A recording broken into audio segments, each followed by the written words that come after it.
Hi. Hello everyone, this is Aegon of Astora, and welcome back to Naptime Coffee Break. Welcome back to my blind playthrough of Elden Ring. This is episode number 32 being recorded on Sunday the 5th of March, 2023. I hope you're all having a fantastic day whenever it is you find yourself watching this. So yeah, it's been a couple weeks since I last had time to record. My daughter is going through somewhat of a sleep regression, as it's referred to, in that, sleep has been more of a challenge than it has been up to this point, even though it's been fairly challenging up to this point. So, I don't know how much recording time I have today, so without further ado, I'm just going to get started. And we're going to start with something that I mentioned in the previous episode, which is that we're going to start with an NPC roundup, which is to say, I'm going to go speak with a bunch of NPCs. I just noticed this little detail up here. They have all these little candles, some which are lit, some which are not.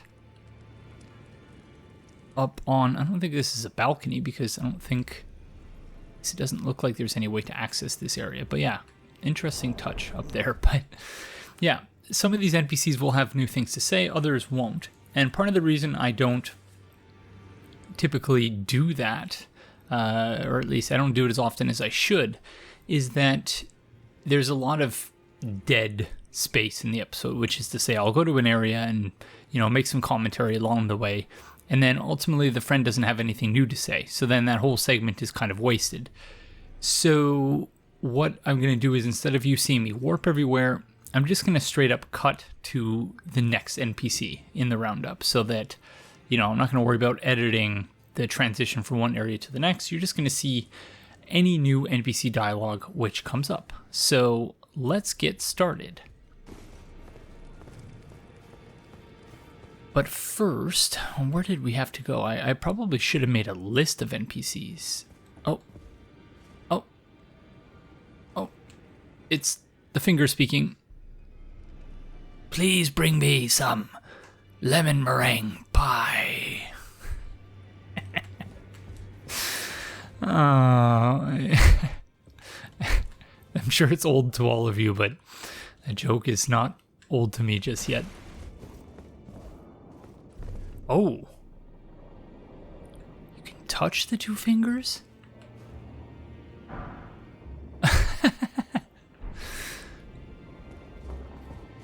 Okay. So when you touch the two fingers, you feel whatever those emotions were, such that you end up feeling enraptured.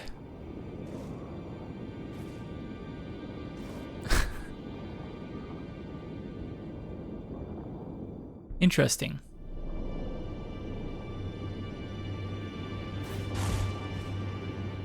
Yeah, I just assumed that we wouldn't be able to, interact with them directly, seeing as the finger reader is the one who speaks on their behalf, finger reader Enya.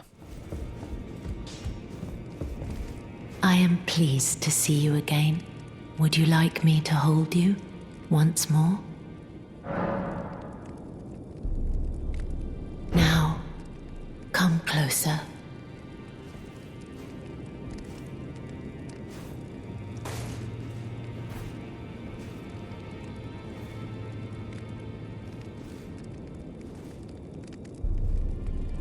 You are so very warm.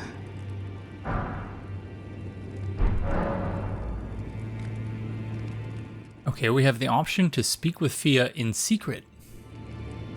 I was known as a deathbed companion. Where I come from, after I received the warmth and lively vigor from a number of champions, I lay with the remains of an exalted noble.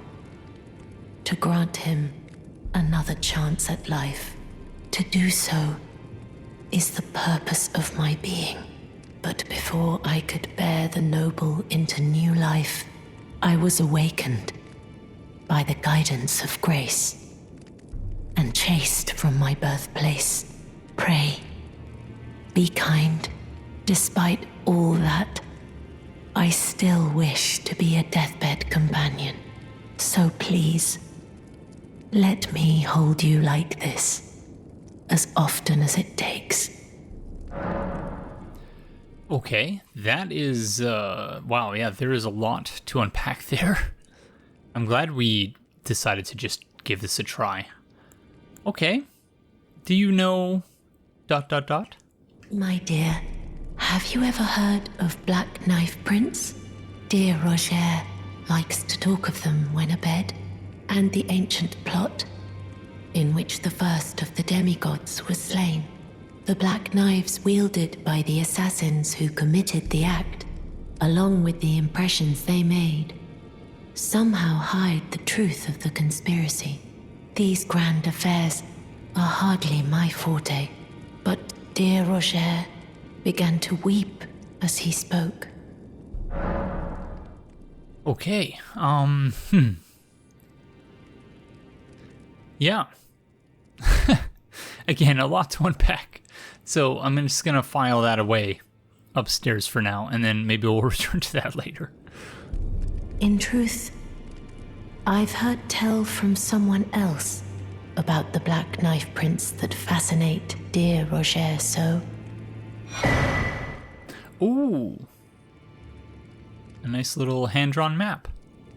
But it wouldn't be right to give this to him, stuck as he is in the round table hold. Perhaps you could make use of it?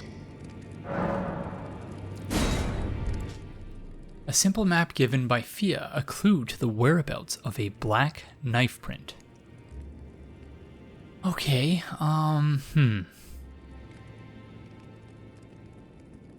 There's a tower, there's a minor Erd tree, and then what looks like catacombs. Oh, right. Okay, so that's probably where we found... Cannot remember where it was, because we did eventually get our hands on the Black Knife Prince, so we're a little bit out of order with that one. Where the heck was it? Yeah, that's it. This is exactly where it was. So this is the spot on the map that it's pointing to. So we've obviously already got our hands on that. Well, thank you for the very helpful tip. All the same, friend. I appreciate that. I am pleased to see you again. Would you like me to hold you once more? The blessing is still aflame in your breast, dear. Would you like to be held? Regardless? Let's say yes and see if that other dialogue option remains. Now, come closer.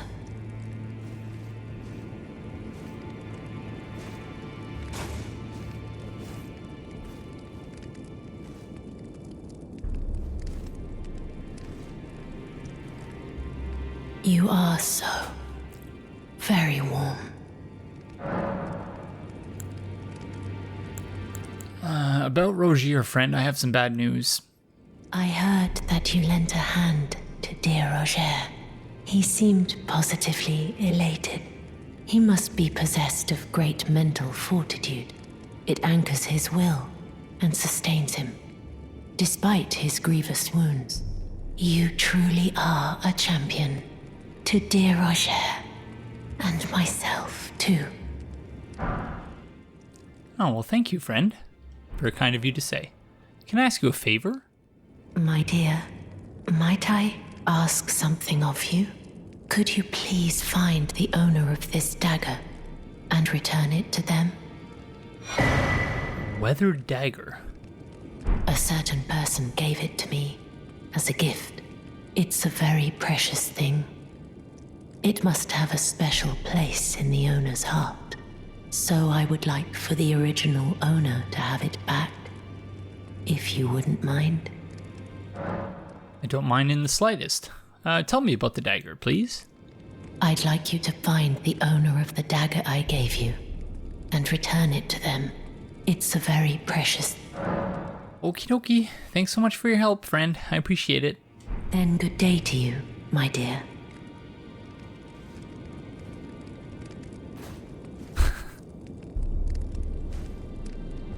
The way the horn sort of just clips through her, it's very awkward. Okay, let's use the Baldaquin's blessing so we don't forget. And then let's have a gander at this dagger. Dagger received from Fia, the deathbed companion. She wishes for it to be returned to its rightful owner. It was once a special weapon of gold and silver intertwined, but is now worn down and marred by a black gash. Okay, well, yeah, I guess we just have to keep our eyes peeled for the person to whom that's supposed to belong. But yeah, not really sure. Okay. Okay, so looking at Hugh now,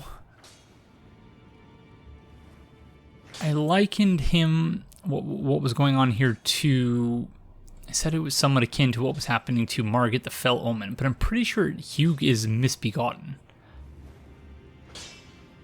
Although it's possible that even then I'm not really pegging his condition correctly. Ah, hello there. What can I do for you? Oh, okay. Well, that was a stroke of luck. So D is the one to whom the weathered dagger belongs. Well, what have we here? How did you get your hands on that dagger?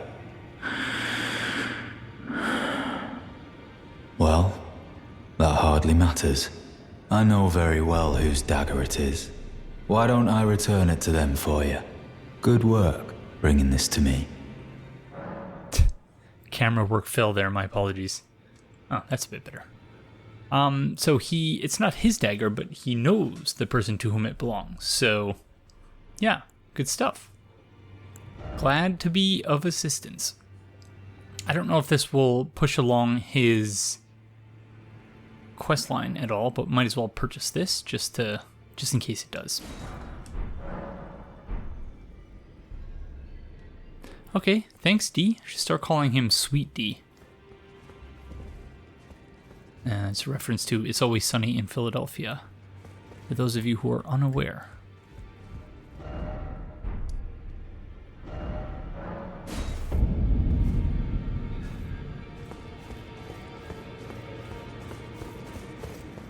Okay, I've just rezoned, and D is now gone.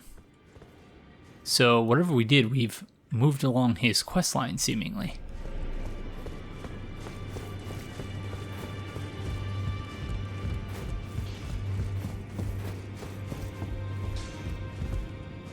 Oh. And so is Fia.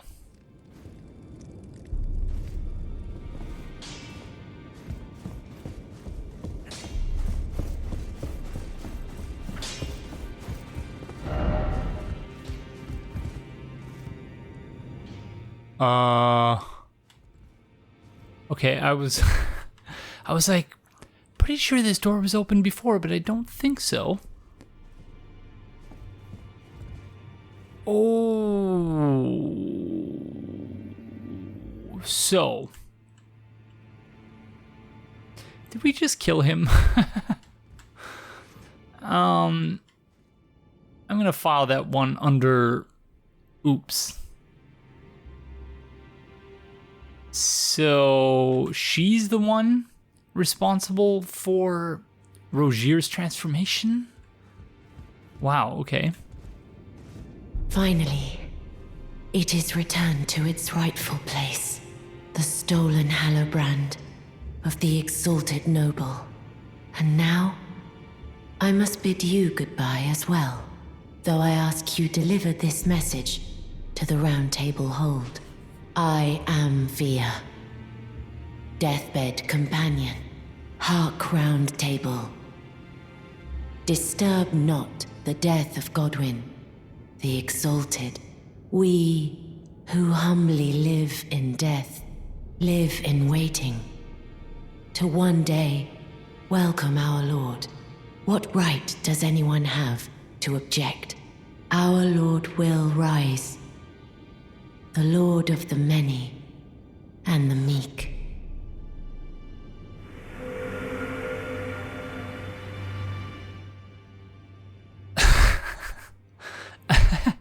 Okay, yeah, so she's like a double agent, so to speak.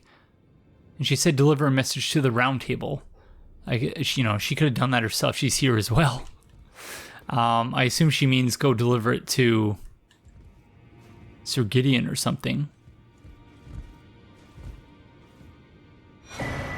D's bell bearing, twinned helm, twinned armor, twinned gauntlets, twinned greaves.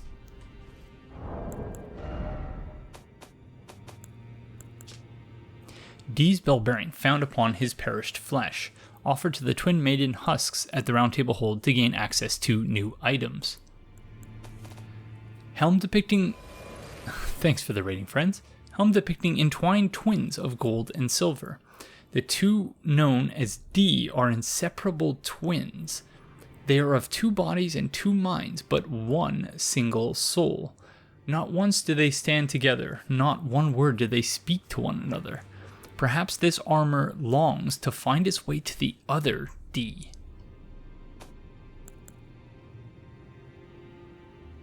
Okay, that's really interesting.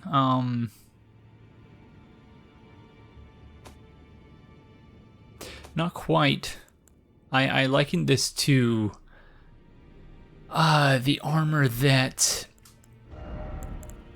Lautrec wears. Lautrec the Embraced in... Oh, this is quite a bit better than what we currently have on. Wow, it even changes the angle that we hold our weapon at. That's actually pretty amazing that it accounts for that instead of just having it clip through it.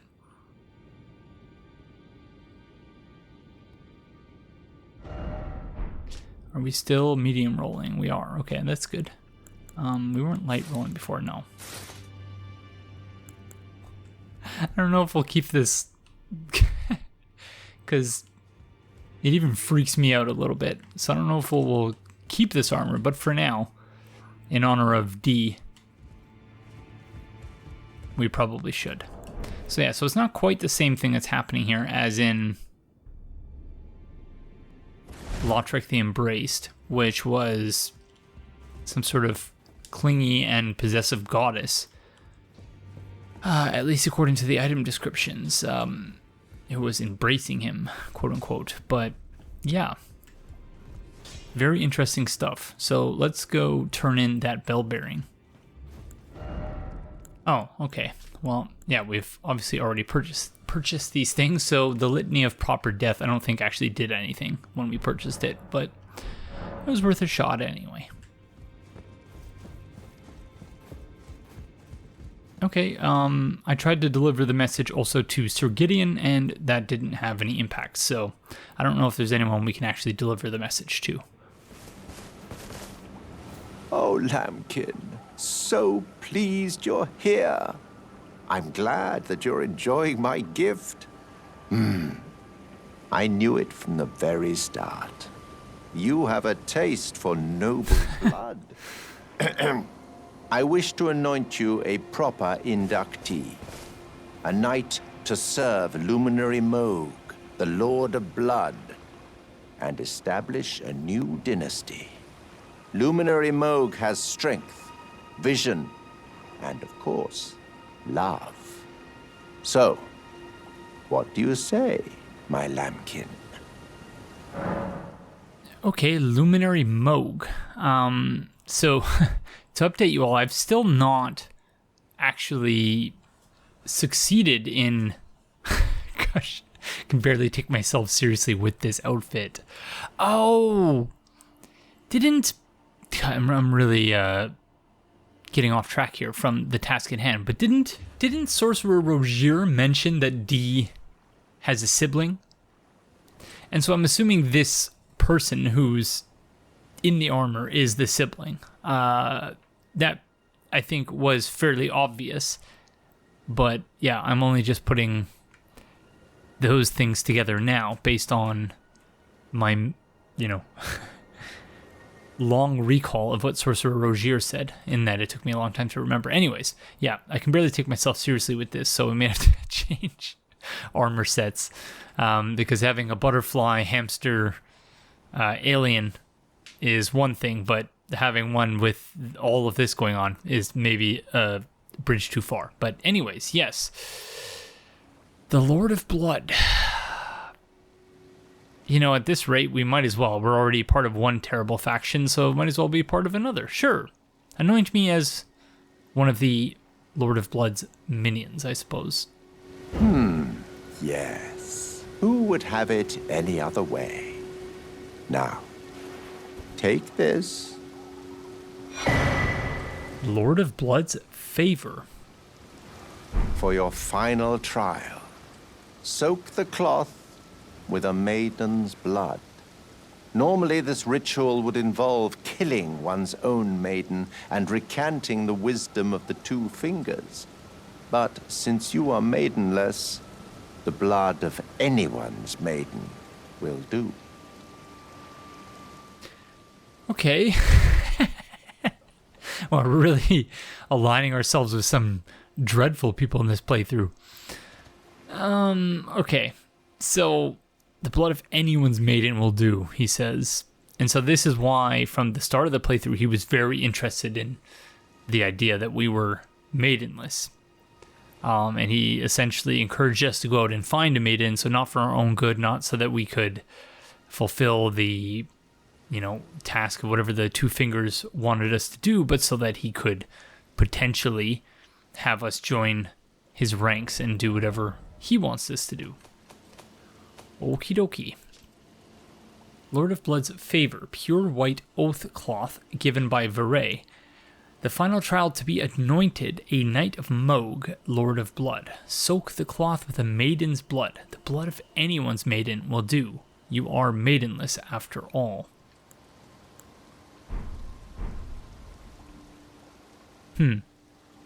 Yeah.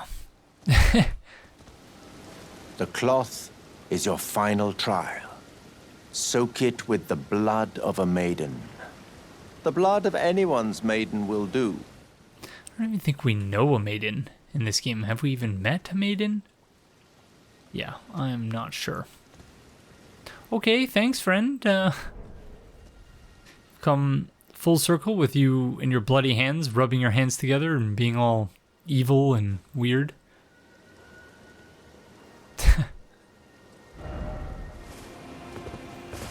Well, my fellow, how may I serve you? As war counselor or as blacksmith? Oh, well, we got some new options here. Tell us about Nokron, which obviously we've missed. I take it you've heard of the eternal city of Nokstella. Well, it has a twin, known as Nokron, the other eternal city. After years of expeditions, we've determined the location of Nokron by going underground through the well in the mistwood of Limgrave. You can see Nokron up above, only we've failed to find a path leading to the city. Blythe's made a good go of it, but I'm afraid this has him quite stumped. To be honest, I'm not sure where to go from here. I'm sure we can help you figure that out. Blythe is Lady Rani's stepbrother. Rani's mother, Queen Renala, approved of him, and they played like siblings from childhood. They were always happy to have me tag along as well. When Lady Rani renounced her flesh and chose the dark path of the Empyrean, Blythe and I swore allegiance as vassals.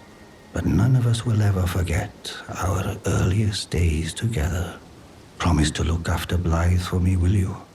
The man is honest to a fault.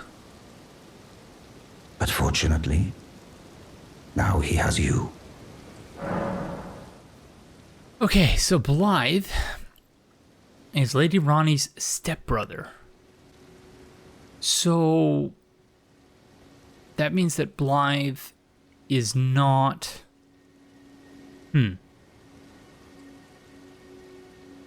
I'm trying to remember the family tree I was creating.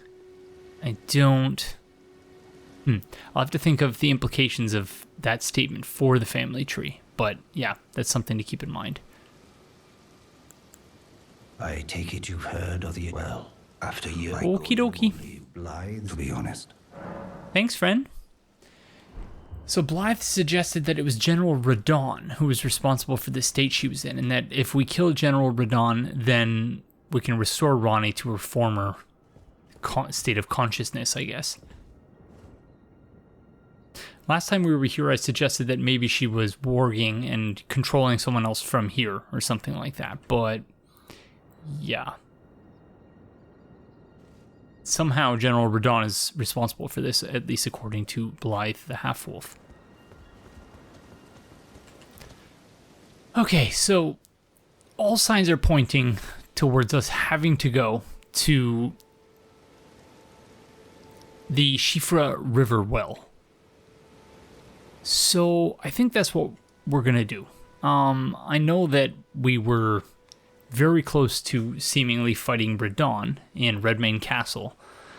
But yeah, everything is suggesting that this is what we actually need to do next. Because my concern is that by defeating General Radon, we may be locking out certain quest lines and messing up the game in other ways because, you know, whenever you acquire another great rune, it leads to story progression in some way, shape, or form. So yeah, we're going to avoid that by going to the Siofra Riverwell depths next, because that appears to be, in terms of the game's intended sequence of events, that appears to be what is actually next. So let's head there now.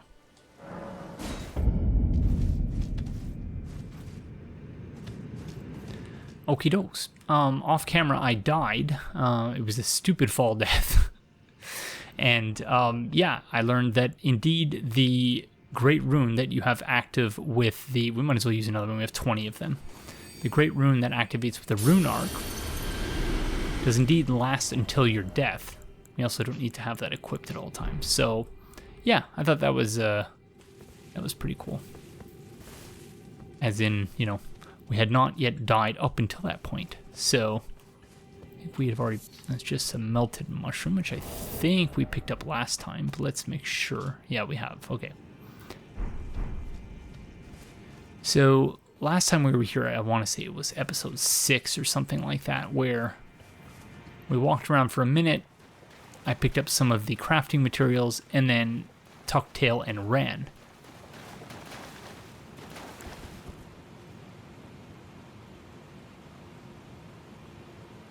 So these look like another take on the mining friends.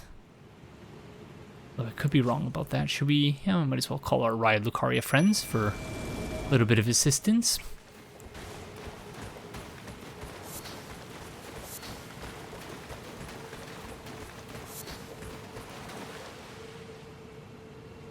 Are they aggressive, though? My assumption is yes. Yeah.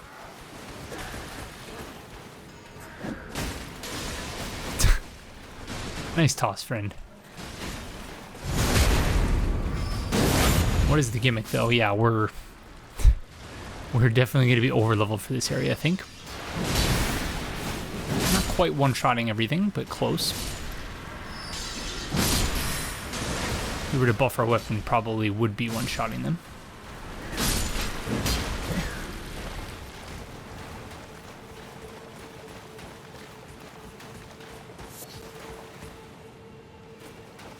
I don't know if we should go back and sort of take the central path. Wow, look at this place. So if we're underground, I wonder if we're going to see under Caelid what is causing... Oh, we can... Oh, okay, that's interesting. So this is just... It's not an area proper as much as it is an underground version of the open world, I suppose. Did we miss anything here? Looks like we did. Although we might need to... Friend, thank you. Might need to access that from elsewhere.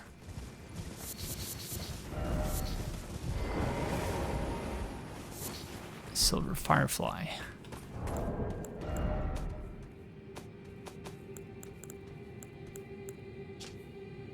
We have read that one already. So yeah, my apologies everyone. It seems as though I have completed huge parts of this game way the heck out of sequence.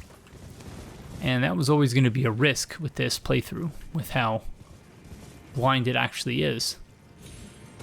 So, you know, it is what it is. I suppose we have to take the good with the bad. And I hope that the good outweighs the bad for those of you who have been frustrated by my curious style of play. So there's the scarab I've been hearing. Oh, we can just access it from here. Okay. Very nice. Whoops. Oh, what's going on with these friends, though? The quote-unquote Falmer of this game. It's the last time we were here, I was comparing this area to the one in Skyrim, in which the Falmer dwell.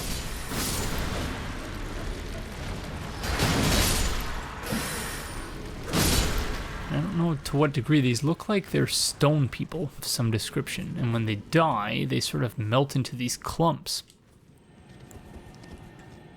Alright, do we want to try and shoot this friend? Maybe that'll make them come down. Should make them a bit easier to get. Although, looks like we can actually reach this area from elsewhere. Although, gosh darn it. That's... Oh, okay. I thought that was just to refill the cerulean tears. Oracle bubbles. Sorcery of the Claymen who served as priests in the ancient dynasty. Produces several small magic bubbles that drift towards foes before they naturally pop. Charging increases the delay before the bubbles pop. The Claymen search for lost oracles within their bubbles. So are those friends Claymen? I sort of just flippantly described them as stone men just now. But are they in fact Claymen? Because indeed, they have bubbles here. Very intriguing, okay. You'll notice my Raya Lucaria soldiermen friends disappeared. I can't even speak anymore. They disappeared. And that's because I had to do a quick save quit to tend to Aurelia of Astora.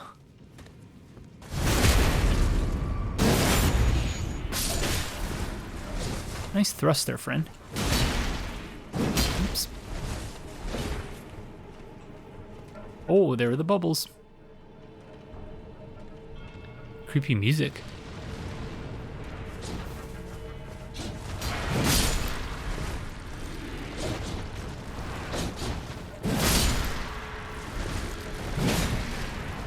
You all look like you were once very proud warriors. Whoa, nice pull move. Whoa. Okay, I should stop being so dismissive towards them.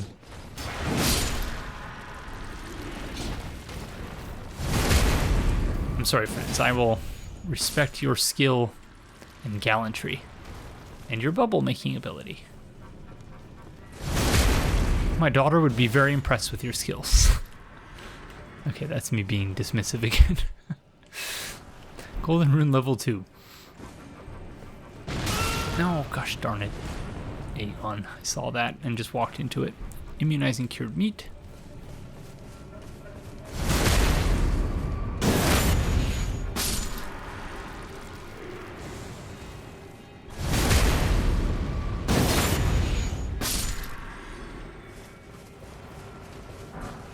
Rainbow stone, well thank you.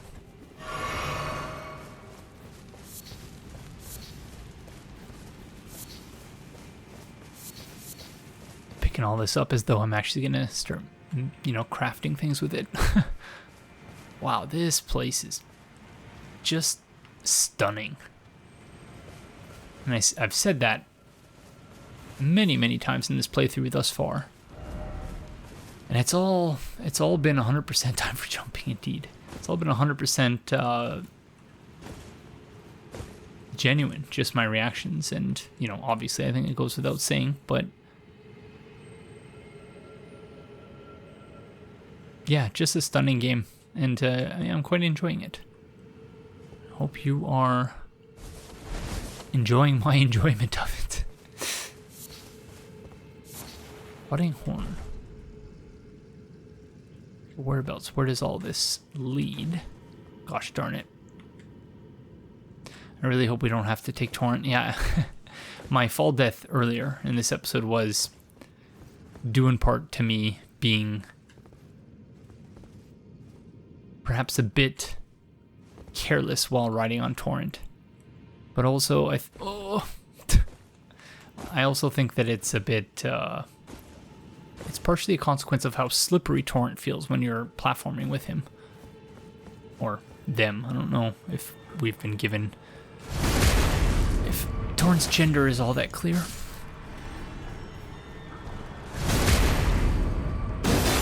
Okay, so this is where we're supposed to climb down in order to get that item. But what's over here?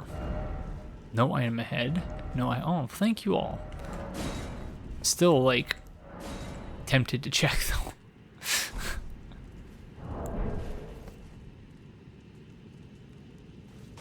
Yeah, it doesn't look like there's anything there. I don't think everyone would be trolling that way, would they? That would be very mean, I think.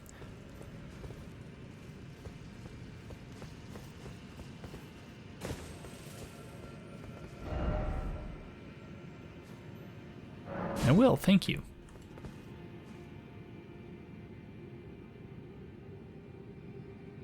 Oh no, I'm still scared though.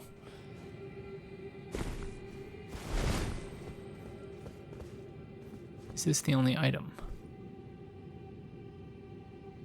And the centipede friend there. But that's just... why is it always crafting materials? Oh, that's not really worth it, I don't think, but that's just me. What was the significance of the golden centipede again? So we have read that previously, but kept as a fetish by Golden Order fundamentalists, especially the hunters of those who live in death. As such, they're found near churches and similar.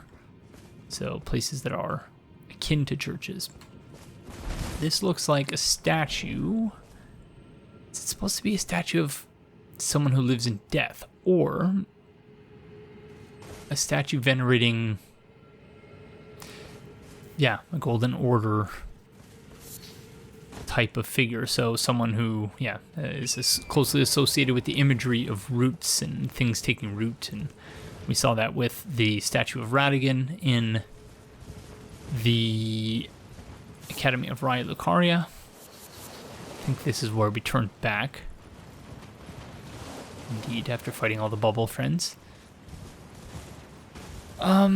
So yeah, as always, plenty to unpack and figure out.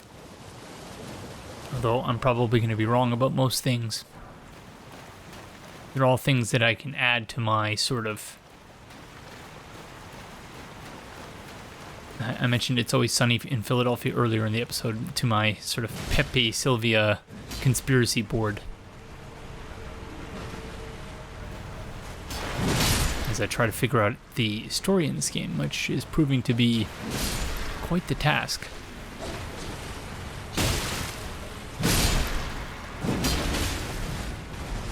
So I appreciate the fact that the adversaries in this area are a fair bit different from those that we find above ground. It's a fairly obvious thing. But yeah, it's a nice Clayman's harpoon. A nice touch, all the same.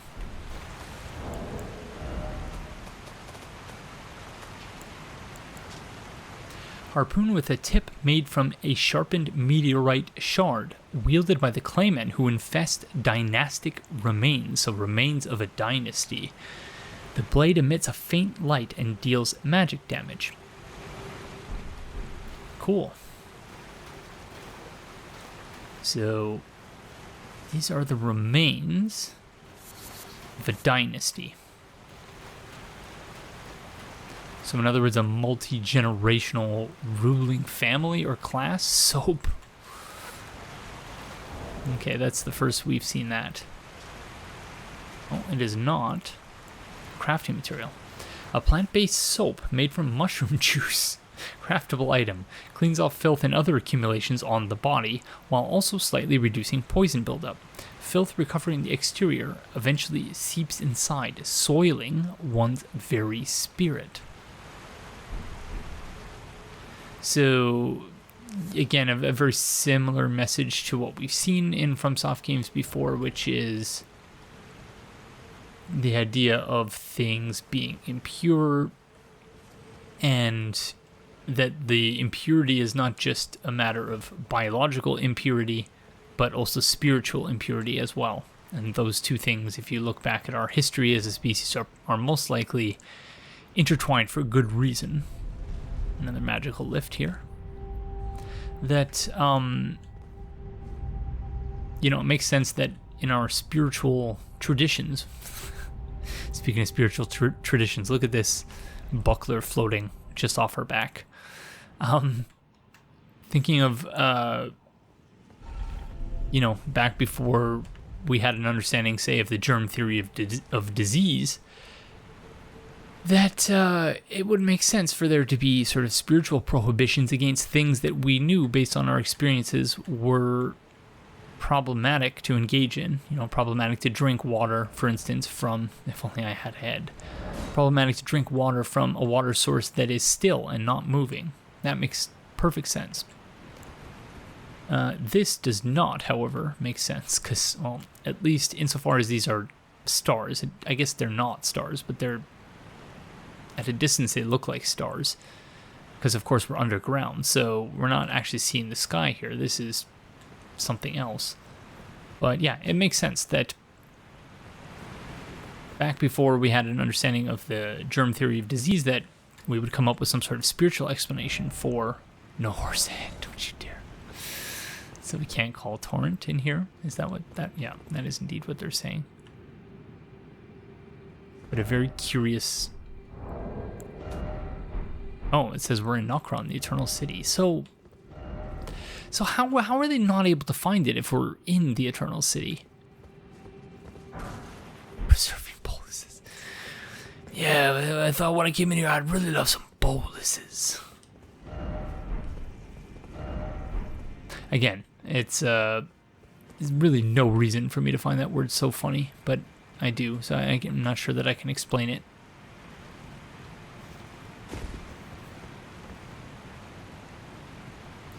That is where we just came from. So we can't call torrent inside that very small room. What is going on here? Beast liver.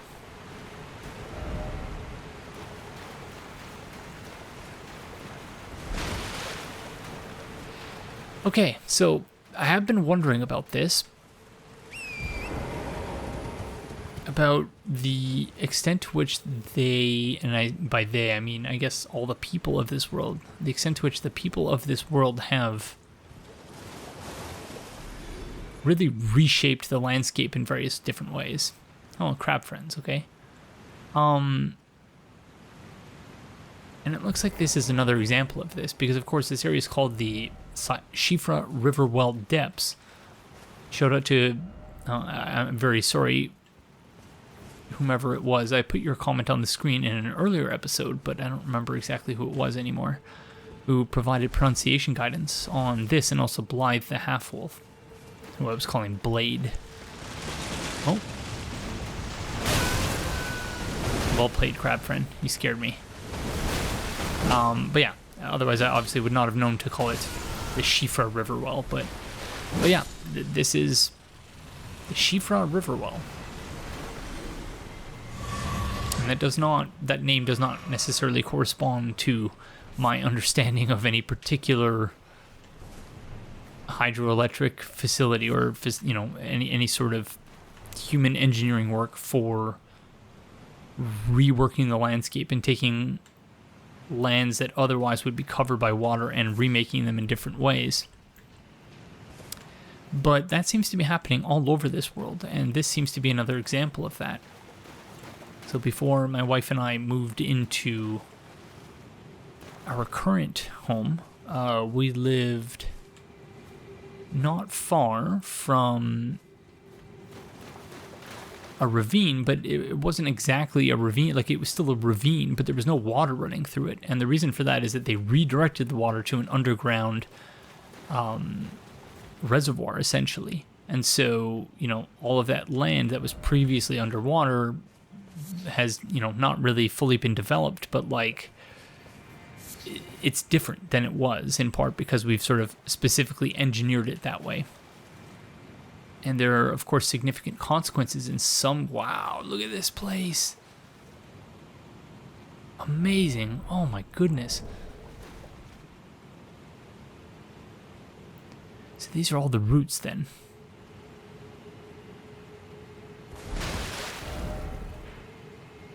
Okay, and we're about to essentially cross over into Caelid. My goodness. Still don't have a... The frame rate is dying here. It's in dreadful shape. Still don't have a clue what is happening, but you can color me intrigued, that's for sure.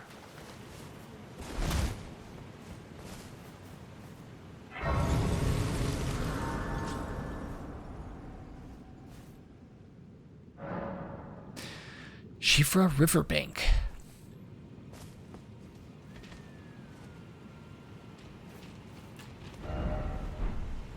Absolutely stunning.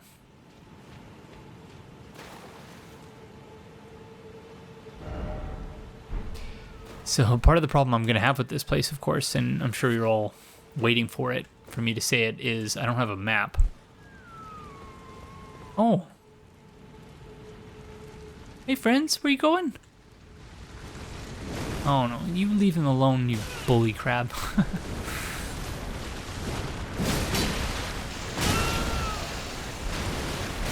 Oh no.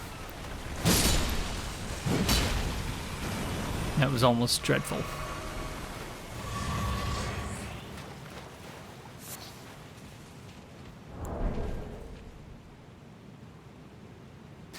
Okay.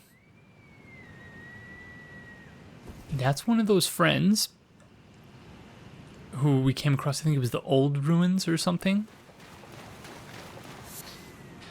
where they were mimicking the Wandering Mausoleum. They were doing the Wandering Mausoleum dance, just stomping all over the place.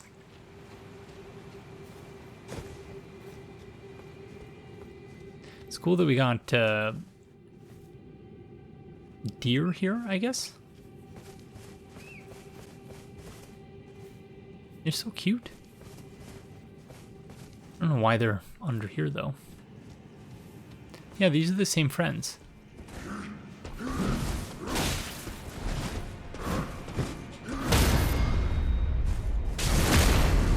Sorry.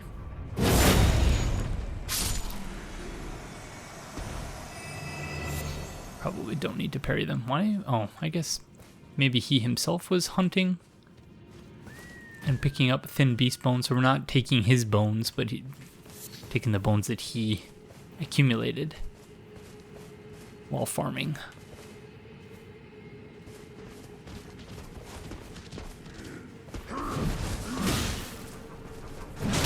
Well played, friend. I really shouldn't be bothering trying to parry them.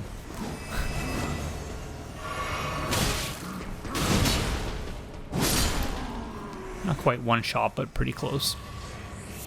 There's a boar there. Hi, boar friend.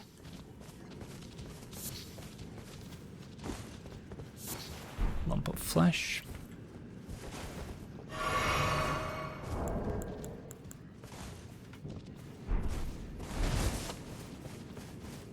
Yeah, this area would have been quite a challenge if we had pursued it when we actually discovered it. Thank you, hyper armor. Light flame. Okay, so we have a fair and keep type situation here, seemingly, which you could describe in turn as a... How would you describe it? As a Legend of Zelda type situation where you have several flames in an area, you light them all in order to proceed.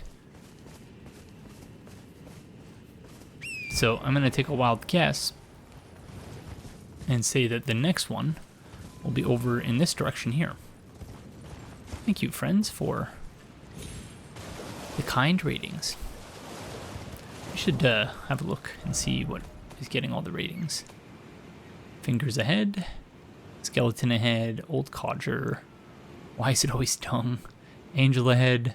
Wow, really my most popular message is that one I left at Fort Hate looking at the Erd Tree. Map. Oh, okay, I was just complaining about not having a map. That is tremendous. A tremendous boon. Okay, cool.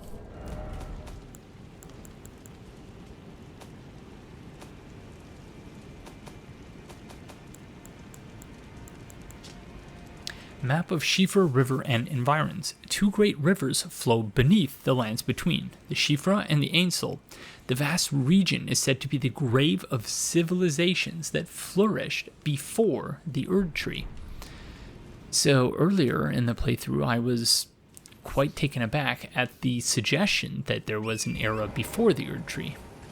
Because then it raised all sorts of questions about, like, okay, what came before and what led to the shift? Why was there an era before the Erd Tree, and how did the era of the Erd Tree come about? So we know, I think, that there was an era of dragons as well. Might be conflating things, but again, I'm just sort of thinking out loud, trying to remind myself of all the different things that have happened in the world, the major events. Someone left a comment on the episode that was released today, which was Raya Lucaria Academy 1, mentioning something about George R.R. Martin's involvement, that he was asked or something to write a story about something that happened 5,000 years before the game takes place. And so I'm wondering, is that supposed to be this? Or is it the stuff that happened above ground?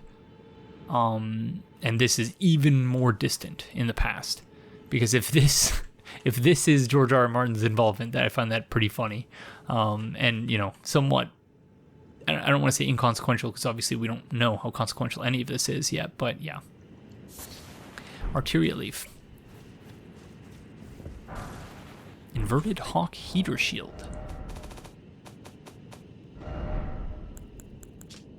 A medium-sized metal shield, easier to handle than a kite shield. The Inverted Hawk is the emblem of the company of slaves ordered to explore the Eternal City. Ordered by whom? Likely death.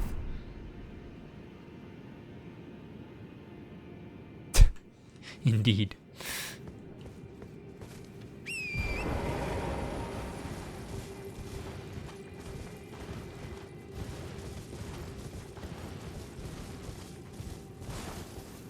It's interesting. It seems like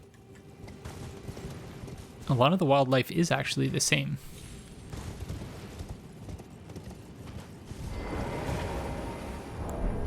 Is this a boss? Hallowhorn Grounds.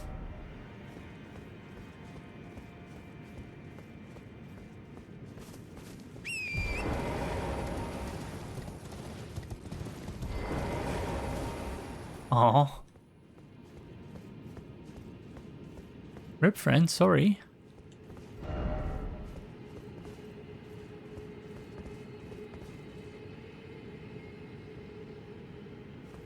Okay, so what is this place supposed to be then?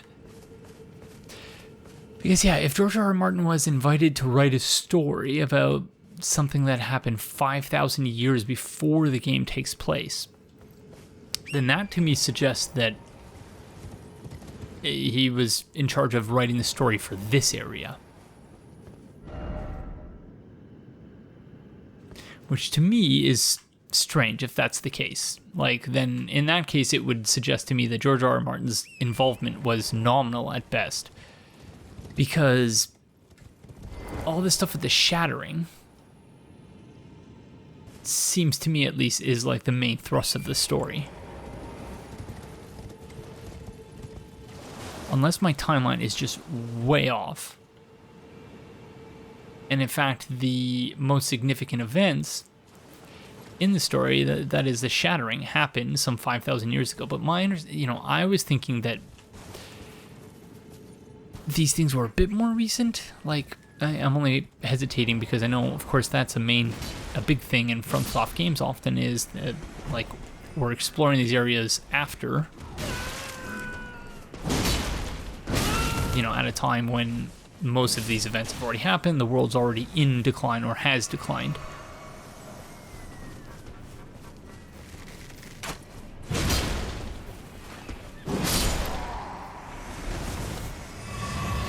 And, again, I don't really know why I was under the impression, can't think of any specific pieces of evidence which pointed to it being that much more recent, but for one reason or another, I was under that impression. But who knows? Again, maybe I just don't know anything, which is the most likely explanation, I think.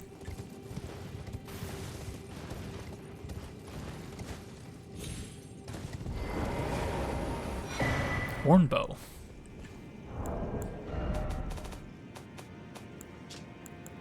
Longbow made from animal horn, wielded by the master hunters of the ancestral followers. Imbues arrows fired with magic damage. Reveals its true worth when used with magic-infused arrows. Okay. Very good. This reminds me of that spot in the Undead Burg where you find that merchant friend. Golden Rune level 6, very nice.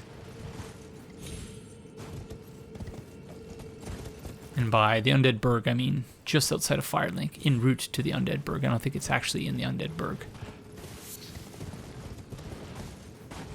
Gosh, deciding on a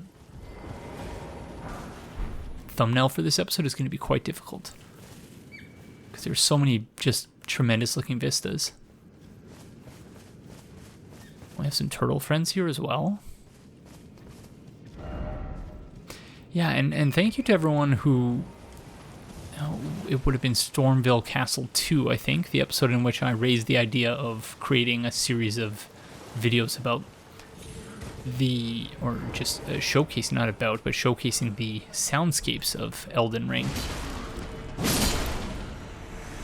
And everyone left some very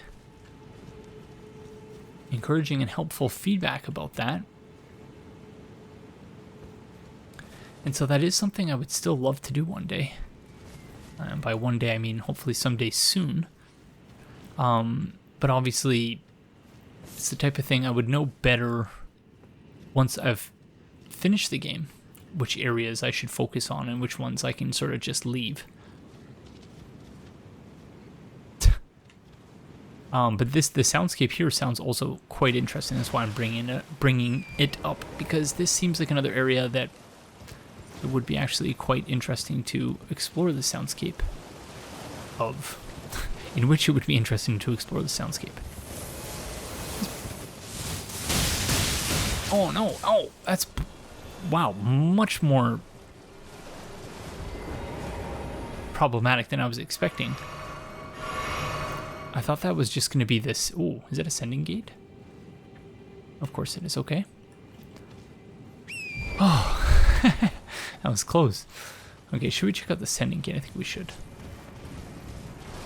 So yeah, thank you all for leaving feedback about that idea in line with my request. And that is not something I've forgotten. We will get back to it. I thought these were going to be like the bubbles that the other friends had, which were actually not that problematic. So yeah, that was a shock, literally and figuratively. Let's see where this takes us.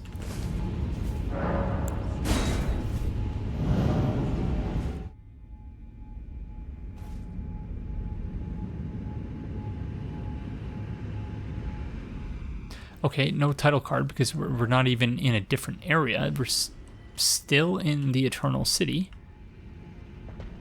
Something just fell to its death, seemingly. Oh yeah, okay, these friends here doing the stomping dance. Stomp. Stomp. Stomp. It's quite rhythmic.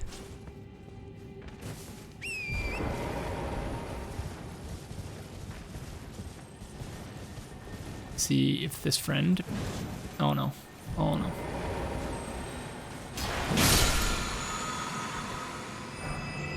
Ash of War, square off.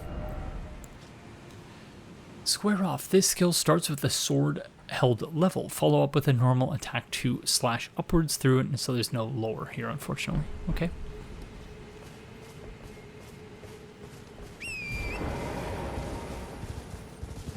Again, I'm not really sure. Wow, that is a beautiful looking castle.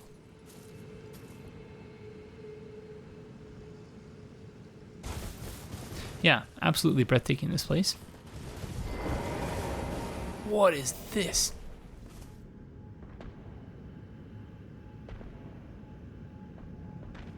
Just bonkers. Gorgeous view indeed. Okay, well, this send us right back because, you know, I don't really understand the point of some of these sending gates. Because I want to do the whole area, so yeah, let's head back.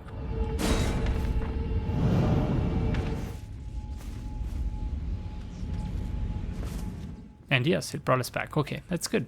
The first few sending gates we went through, they were just one-way gates, but lately we've actually come across a few two-way sending gates, so yeah, I find that quite interesting. Wow, I am just... and I knew there was going to be a substantial area down here. But, yeah, mind blown. So right now,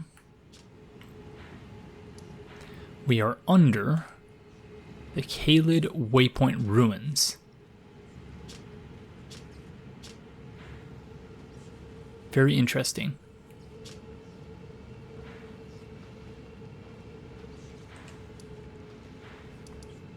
Yeah, we learned earlier, of course, that this is one of two rivers that run under the lands between, the other being the Ainsel River well. But I feel like we also saw a river well of some description in Caelid. Yeah, I don't exactly remember where, though. Okay, so full disclosure, as though I ever give those of you out there anything less. It's now Saturday, March 11th. I think I last recorded, was it Monday? Something like that. So you'll have to forgive me if it takes me a moment to get my bearings here. Oh, no, that's... was not expecting that.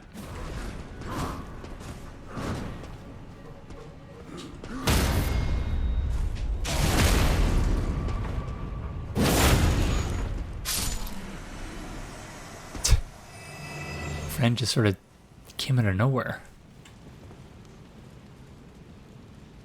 Okay, so we got the map from right there, I want to say. And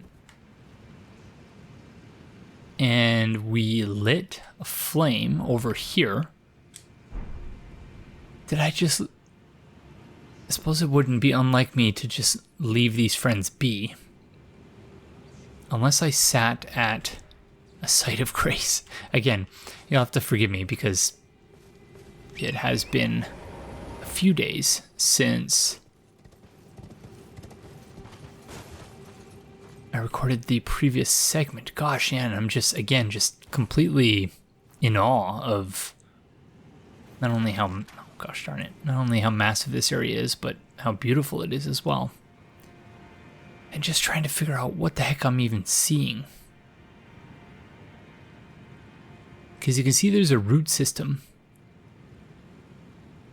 on the roof here, but it's almost like whatever this place is, it's shielded, it's shielded from the influence of the roots.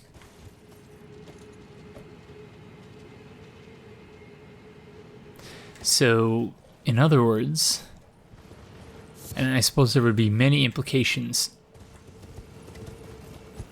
to that if that were something that was actually true.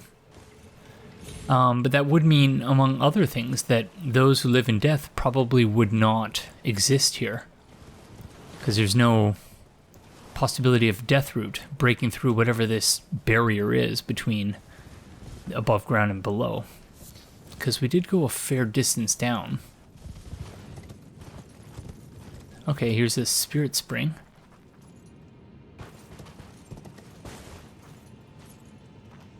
And I assume I'm supposed to light that there. Some bird friends there. So we do have trees down here. I don't know.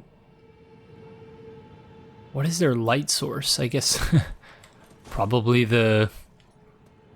whatever this glowing stuff is. This looks like... maybe it's just because there's pillars in the foreground. It looks almost like the... what astronomers have called the pillars of creation. Which is essentially... again, I'm not an astronomer. I've said that numerous times. But it's essentially a whole mass of... gosh, I don't know the technical term, but the stuff out of which stars and eventually life is created. And it's probably a bit oversimplifying it. It's definitely oversimplifying it because life requires a great number of conditions in order to merge and exist. So yeah, I think the simplest way to put it would be, or the most accurate anyway, would be that it is the stuff out of which stars are made. And I don't mean stars as in just like shiny things you see in the distance, but I mean stars as in the sun is a star. Who is this friend over here? Oh, well, of course it's another primordial knight, because who else would it be? Okay, there's an item. Stone sword key, very nice. Okay, we're obviously gonna have to figure out some other way to get across here.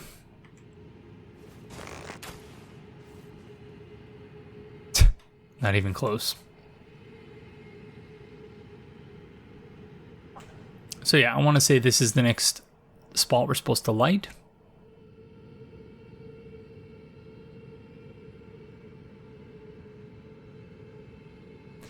And yeah, gosh, I don't even know what to make of this place.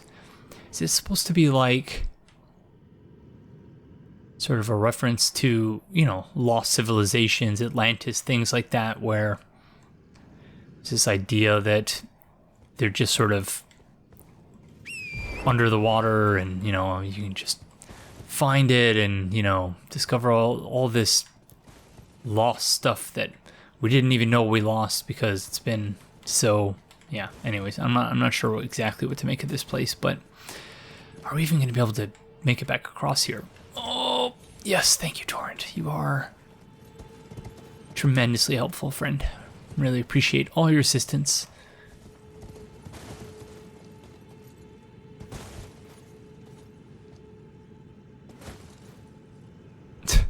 Even though I know it's okay, it still gives me pause every time jumping on the spirit spring.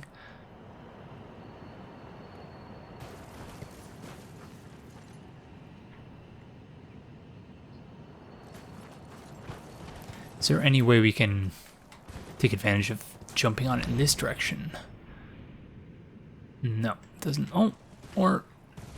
oh, whoops. Maybe? Or is it just this message to say, I did it? Oh, there is an item there. The Ori of Cliff. Okay, so... let's try this again.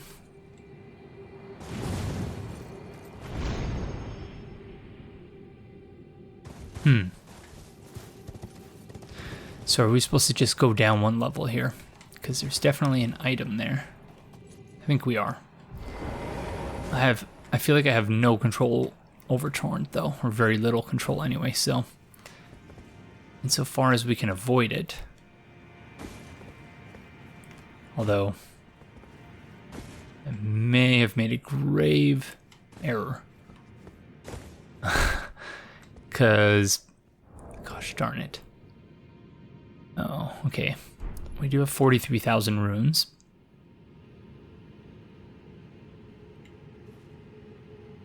Ooh.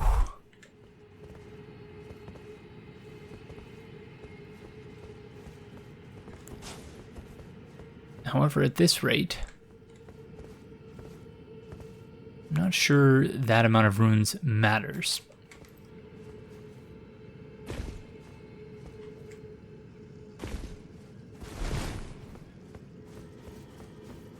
Gosh, this area I feel like is even larger than the above ground area, which I did not think was possible. I suspected this wasn't going to be just another cave or catacomb, but yeah, I had no idea. Or catacombs, I should say. Dwelling Arrow. Arrow in which spirits of small animals are thought to dwell. Deals magic damage, used by the master hunters of the ancestral followers. In which the spirits of small animals are thought to dwell. Interesting. Master hunters of the ancestral followers. Okay. So those are those stomping friends, I think.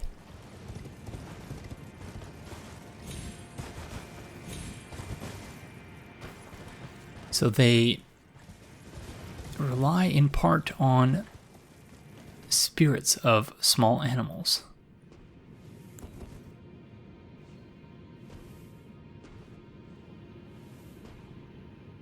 They're certainly picking something. I feel really bad for these friends. I wonder why we only have like the spirit forms of them down here, whereas above ground we're seemingly... Oh. Don't worry, pig friends, we're all good. What are these friends doing?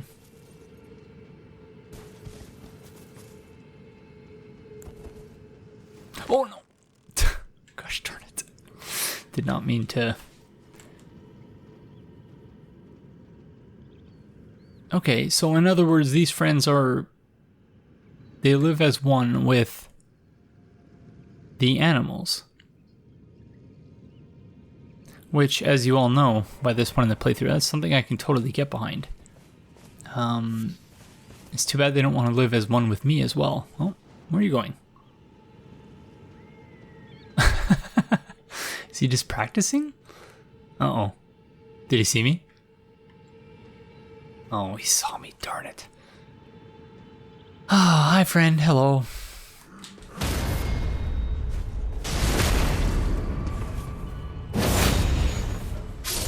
Sorry. Fur leggings. Leggings fashioned from bristly pelts, worn by ancestral follower warriors. The ancestral followers keep their distance from the Erd tree, awaiting new buds.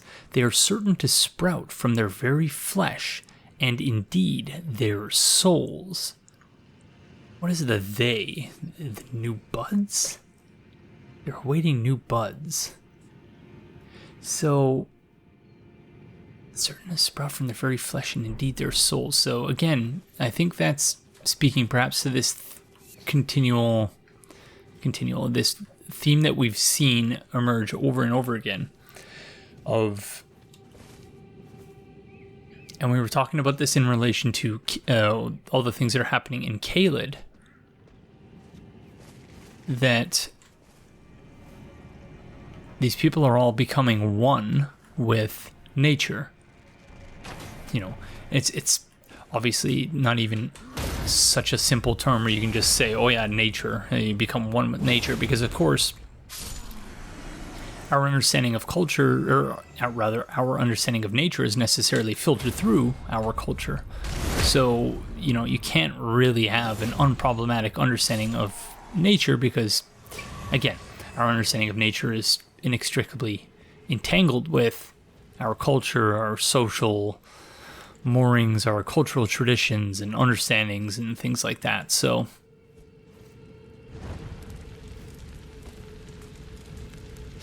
when I say something like they're becoming one with nature, perhaps it would be more accurate to say that the entanglement of these people and nature has become much more apparent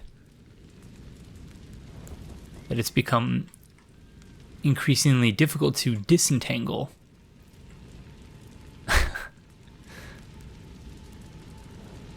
Oh, don't they see that I'm wearing their helmet? That I'm one of them? It is really cool to see them just sort of walking side by side with these animals.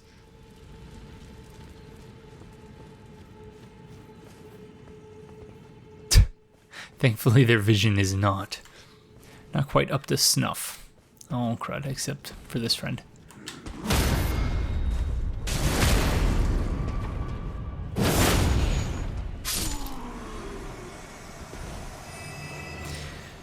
Or, you know, I'm talking about it as though these friends are becoming more entangled with nature, but maybe that's just the way they've always been.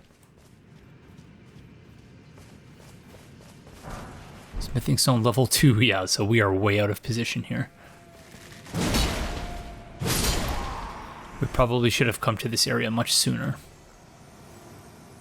That will not come as a surprise to most of you, I'm sure.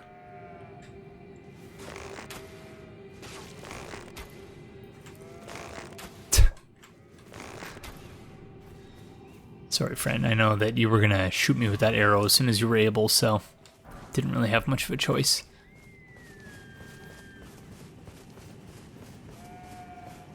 Again, I know I should probably be exploring this entire area on horseback, however,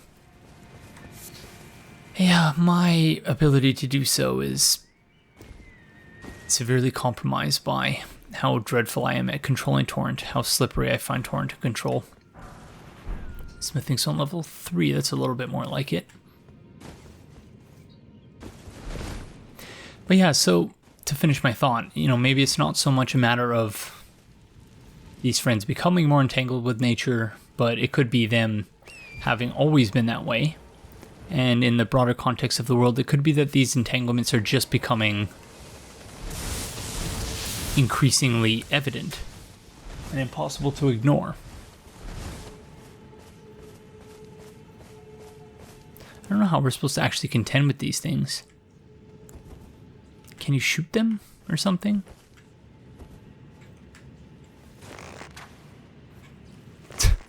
Are they sentient?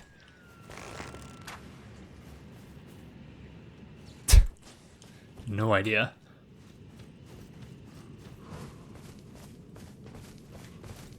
These friends have what looks like a nice little ambush here.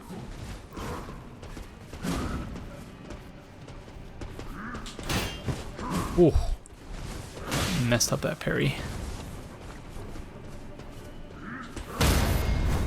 Thank you, iframes.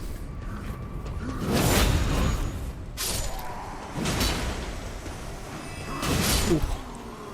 Should not have used an R2 there. Thin beast bones. So yeah, so these friends are hunters, but they seem to sort of coexist with the animals in a way that perhaps we don't do in our society today. Okay, you can see there's some scaffolding here. And an item up there. So I don't know if we're supposed to reach that from up top or from below.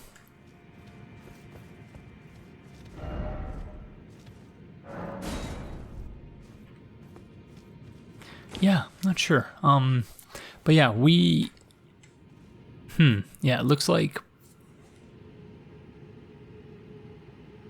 we can ascend via ladders right there. Our frame rate is dropping. Ah, sight of grace. Frame rate is not in good shape, so my apologies. But that's not in the capture, that's in the game, as usual.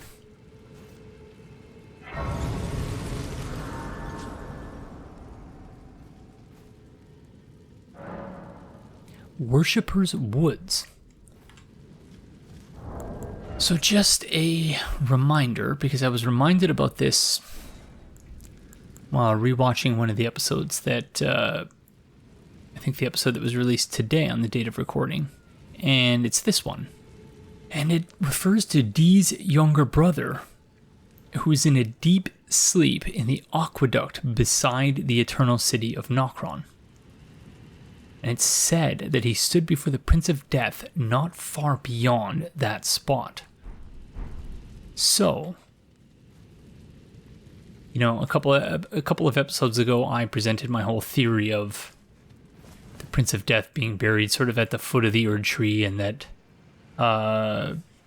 that was responsible for the spread of Deathroot throughout the world. And so I don't know if this necessarily...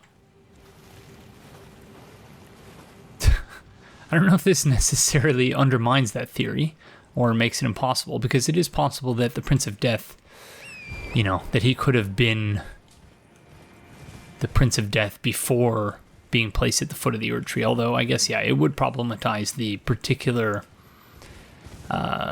sequence of events that I laid out. Oh, sorry, friend. Well, this one's got like a scythe almost.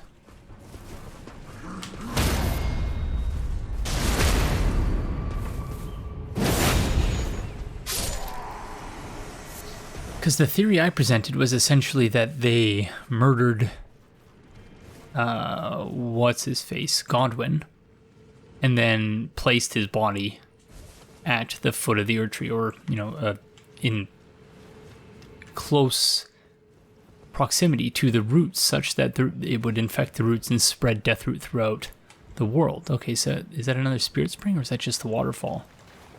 Looks like it's just a waterfall.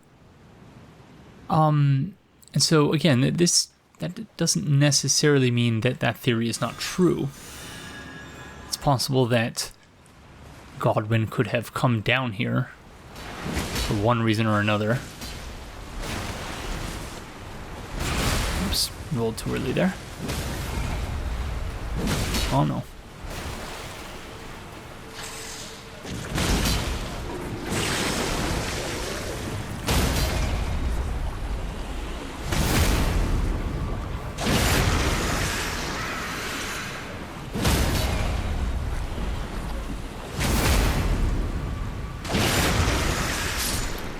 These crow-headed hydras have a lot of HP.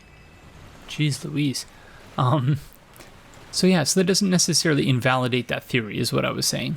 What's more is that it's possible that the roots of the Erd Tree are in fact accessible here. Notwithstanding, you know, I guess it's two different theories that I've discussed in one there. Because the second theory I had was about this, whatever this roof is down here, being responsible for... What is going on over here? Being responsible essentially for preventing the roots of the Erd Tree from permeating this area, such that it's the influence of all things related to the Erd Tree, the influence of everything that sort of travels through the roots, would not be felt here.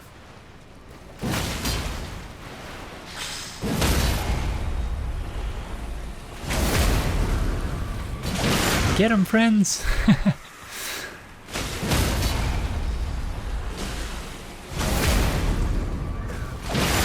don't know why I'm bothering fighting these friends, but...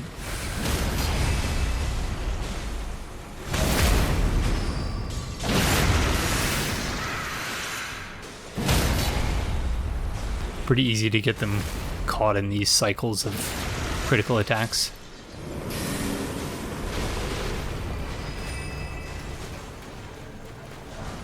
Golden Rune level 4. Land octopus ovary. So yeah, I guess I do know what they're called. They're land octopuses. Oh, nascent butterfly. We have picked those up before, I believe. But yeah, anyways, interesting. So we might find Dee's brother here. And that's another thing that I was wondering about, because when we got that dagger from Fia, the dagger itself was silver and gold, in the same way that Dee represents the gold and his brother seemingly represents the silver. So yeah, I'm not really sure what, if anything, to make of that. These friends are... They're really doing work. Doing a great job, friends. So yeah, I'm supposed to light this one too? Oh, whoops. Almost missed this.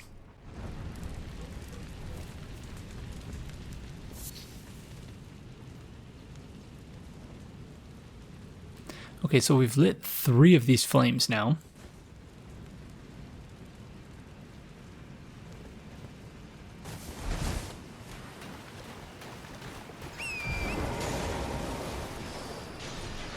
No, whoops. Good job, friends. Keep up the great work. We've lit 3 of those flames now. I'm not really sure how many more we're supposed to light. I'm trying to remember how many there were in Dark Souls 3. I want to say in Fair and Keep there were 4 of them. Cold Pickled Foul Foot. Though again, just because something was in Dark Souls 3 doesn't necessarily mean that it will be in this one. I want to see what's over here. Oh, of course, it's more of these poisonous flower friends.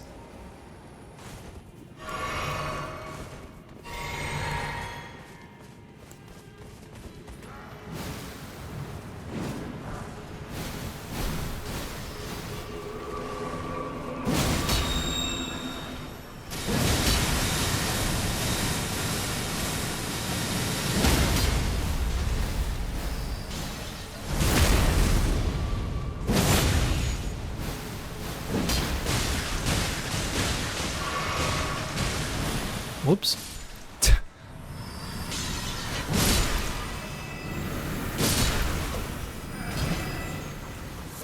Is there really nothing over here other than that? Oh, okay. Can we actually get up there with Torrent?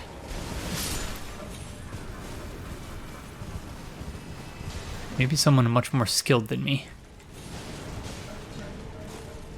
Oh, okay. I take it back. Oh, but of course there's an item down there still. Gosh darn it. Okay. Whatever. That's gonna just be crafting materials almost certainly. Oh!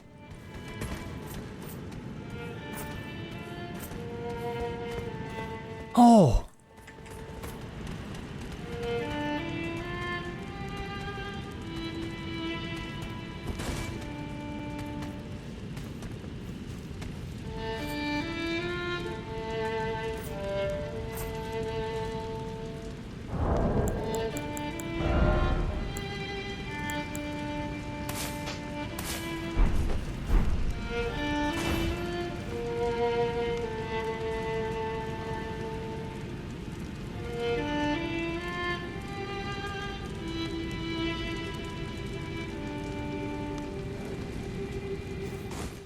Oh my gosh.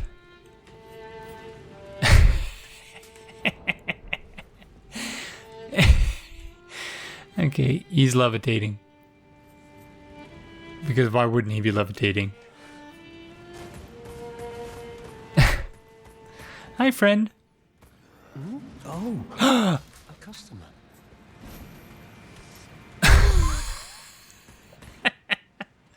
What the? Okay, friends, that's enough. You're on a timeout. Hello again. Good customer? Oh, this friend is all worried now. He's an abandoned merchant. Okay, that's really sad. He's got soap. Oh man, that really scared me.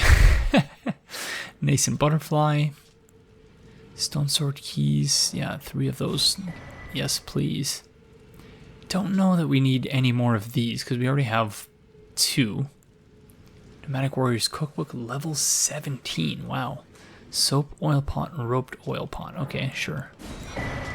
This is for dappled cured meat and white cured meat. A shotel. Curved sword with a severely hooked blade. Its attacks can slip through an enemy's guard. Made to hunt down humans, this weapon requires high dexterity to wield effectively. So we're not going to pick that up, but good to know that it's in the game. We have 420 arrows stored. Very nice. And now we don't need any dwelling arrows, but I wonder what the... Oh, so it's just magic damage. Okay. Alright, thanks, friend. Goodbye. Till next time. Oh.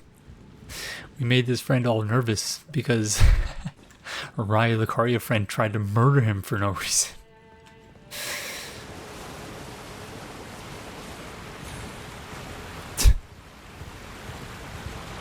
Again, my memory of playing A Link to the Past as a youngin' is such that every time I see a waterfall in a game, I try to go behind it.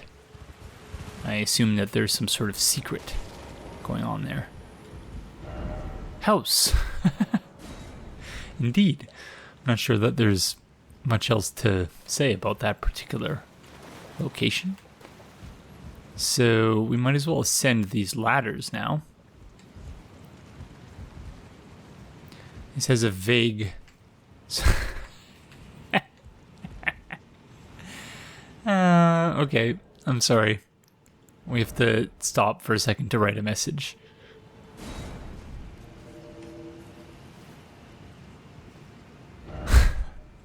Ladder ahead. By the way, ladder, oh ladder. Oh, that's good. So, this does raise the question.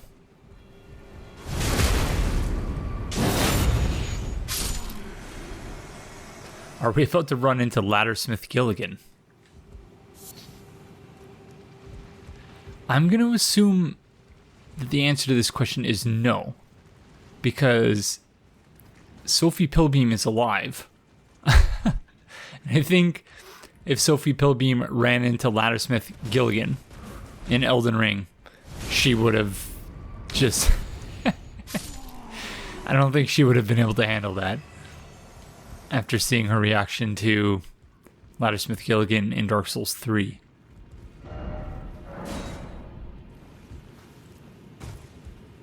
It would have been too much.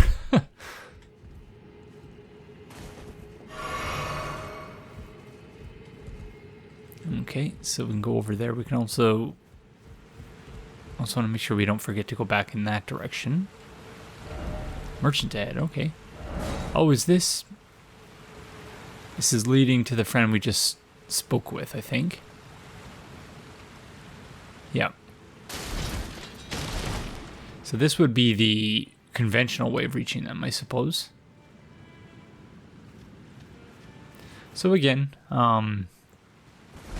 my sort of exploration heuristic within an area is almost never universally true or useful. However, this is another instance in which up before down actually makes sense, because the world is designed in such a way that you go up and then you go down. Golden Rune level 3. Okay, so really not all that much going on here. There is another thing that needs to be lit. Oh. Sorry, bunny friends. And follower friend. I think they're okay. I think we're good. Okay. Gosh, so that's what now? 4, 5? I've lost count because as is the theme for this episode up until this point, it's now another day. It's now Sunday, and it's 8:41 in the morning on a Sunday. Clocks went back an hour today. This is the site of grace we've already lit and sat at. Clocks went back, or no, sorry, not back. They went forward an hour today. So we lost an hour of sleep.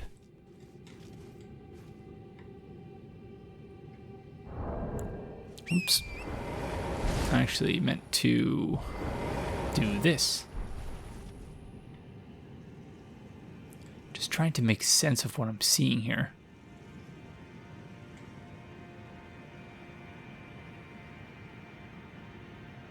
Because that does not make any sense to me.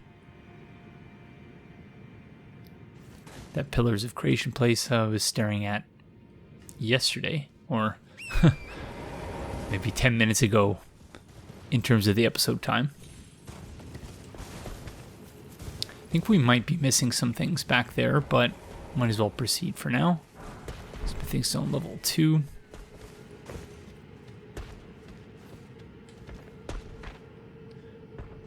Right, and then left, and then right again, and then left, and right.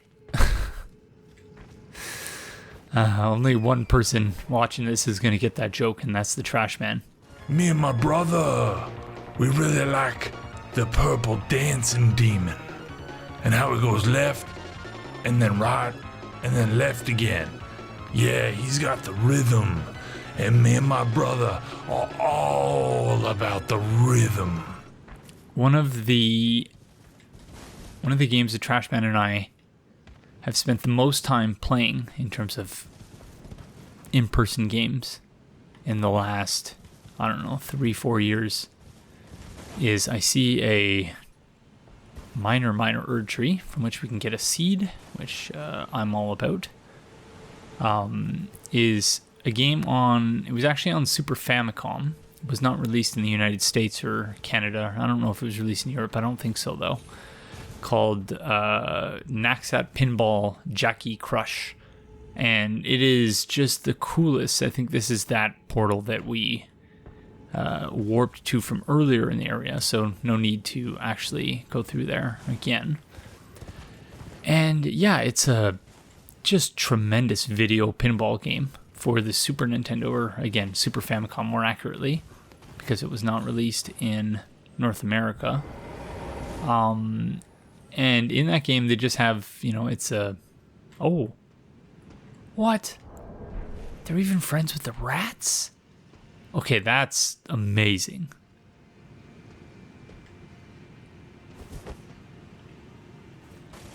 So are they all worshipping the Pillars of Creation here?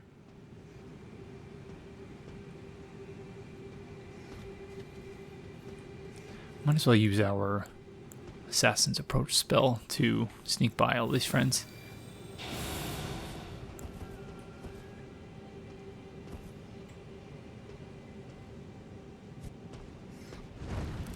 Okay, that's amazing. The fact that they're actually friends with these rats. Which really does not jive with how the rats are depicted in terms of their physical appearance. They're depicted as though they're rabid and like their eyes are glazed over. I'm not sure the correct term. They have all these like visible lesions on their body, and which basically portrays them as beasts with rabies that will attack you on sight. And yet they are somehow, and maybe that's, I guess, meant to emphasize the point that, hey, look, these rats are friends with these follower ghosts. What does that mean? My gosh, I cannot decide. Oh, there's even a giant rat that's friends with these guys. Okay. Yeah, maybe that's meant to emphasize the point that, hey, like, look at these rats are totally rabid, and yet they're just chilling. They're not attacking anyone. They're all just sort of worshipping silently. Although this rat does not appear to have got the memo. Thank you, iframes, thank you.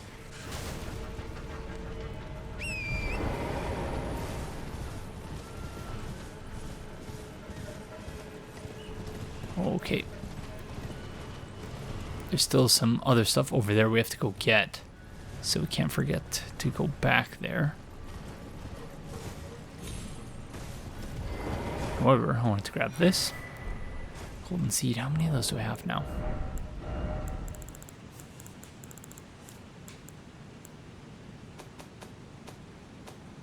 We have 4.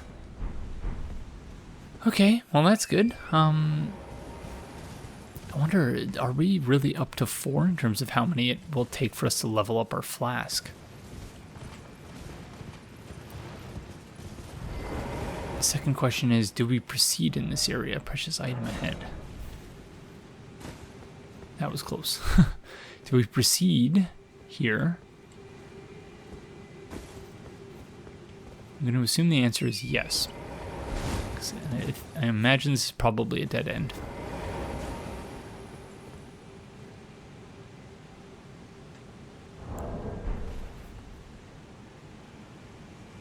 Okay, so there's a massive drop off here. Waterfall. Oh my gosh, I hate heights like this. All the bloodstains. Oh, stone sword key, very nice. We have several of those now. We are actually in quite good shape as far as our swordstone key inventory goes. 6 of them now. Thanks in part to that merchant friend who had several.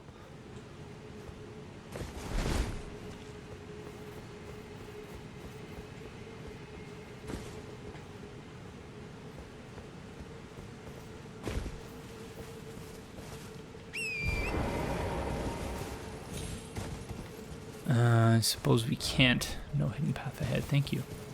We cannot make it up there.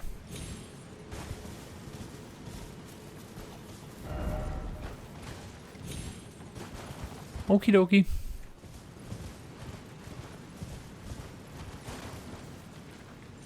So there is no way forward here. Okay, fair enough.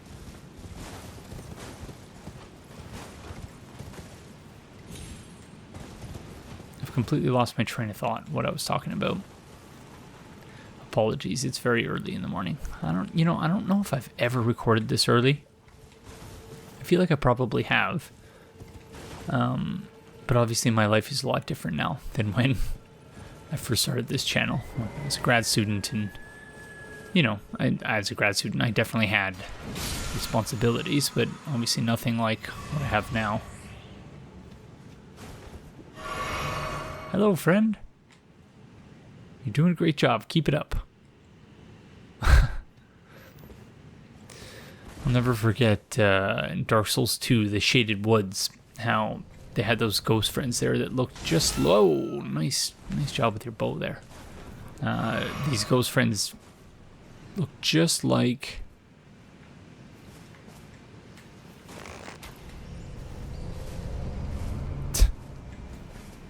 They look just like the player ghosts.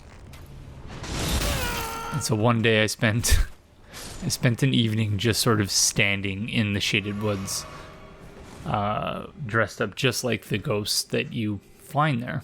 And, in my mind, trolling other players. But in actual fact, I have no idea whether the people are actually seeing you or not. So it was really like one-sided troll in that, I suspected I was trolling people, but I had no idea what was actually happening on the other end of that.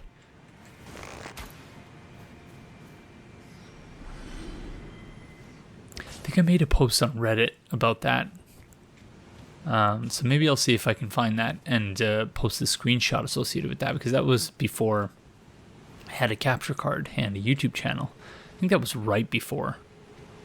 So mid 2014 or something like that. When I was a bright-eyed, bushy-tailed new PhD student wanting to change the world. And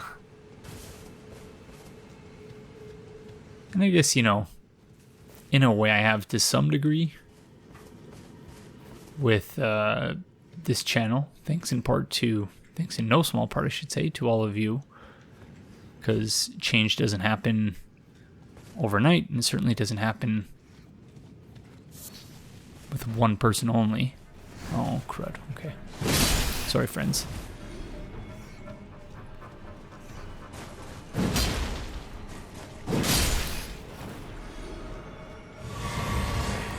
So yeah, one person alone cannot change the world. But if nothing else, I think we've created a channel here and a community here where everyone is welcome. Oh, Formic Rock. Everyone is welcome, and we all sort of get along very well, and we're all respectful to one another, and there's no misogyny or racism or anything like that here, and I'm very proud of that. And of course, you all played a significant part in that. Because, yeah, it would not be the case if it weren't for all of you being who you are. Rock formed from solidified giant ant venom, highly acidic, material used for crafting items, found near Ainsel River and other places where giant ants live. Oh, that's not good. Okay. So, it's going to be giant ants somewhere here. Gosh, this place is massive, whatever that is. It's going to be giant ants somewhere. I don't like the sounds of that.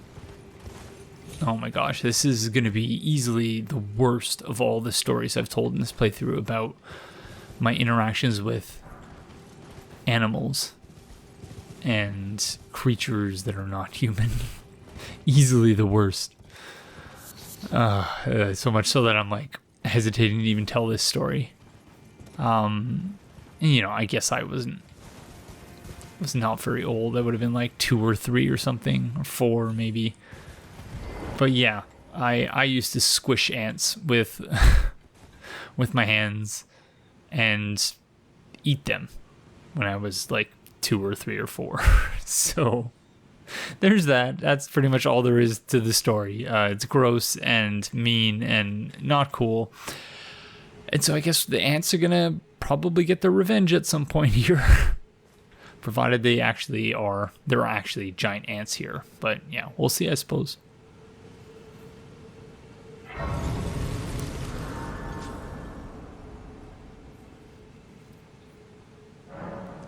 Below the well. So is this the well above us then?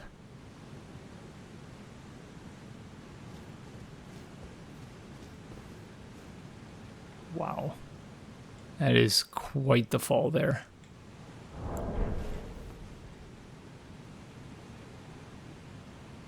That looks like it's either an item or something that's not textured.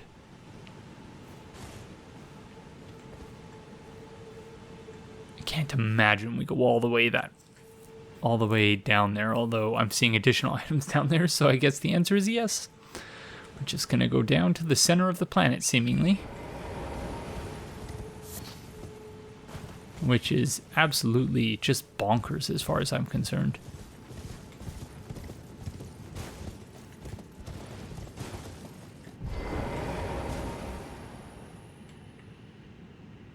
What's going on here?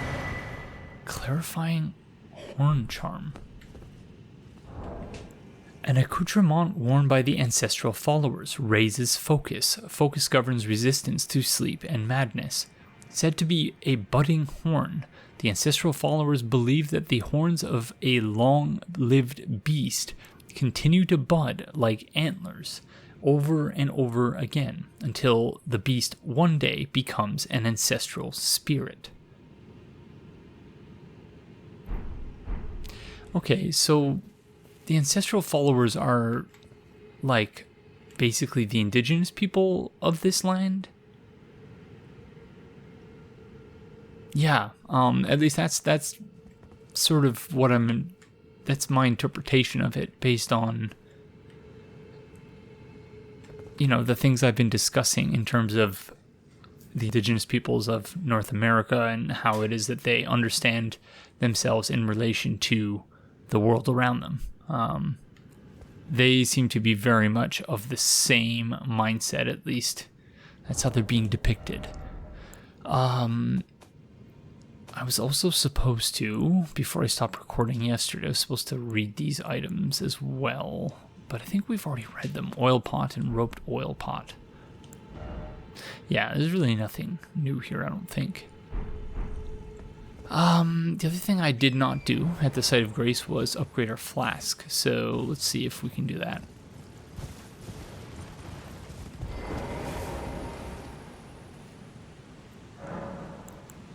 Indeed.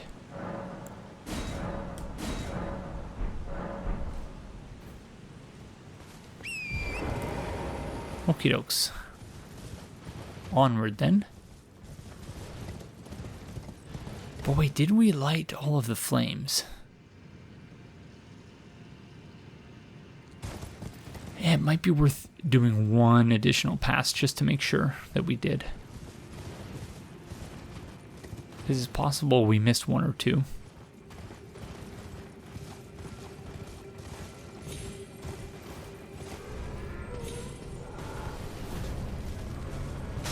Oh, I forgot all about those friends. Whoops.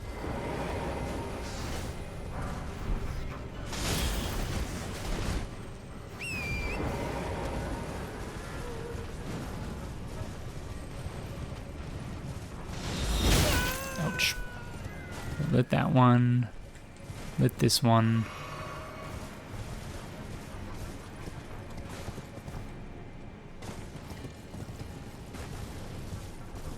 I want to say that we did.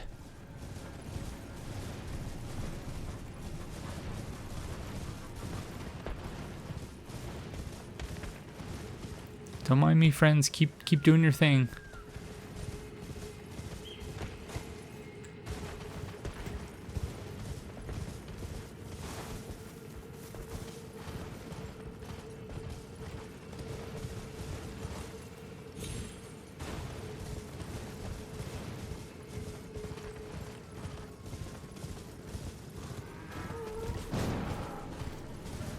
Yeah, it looks like we've lit everything.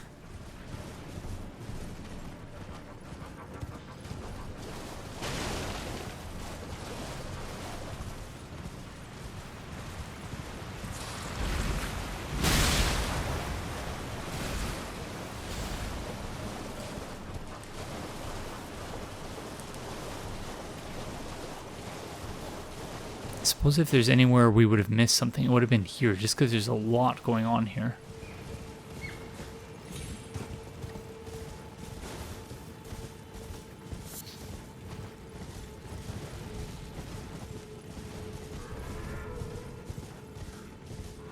There's an item we missed, Golden Rune.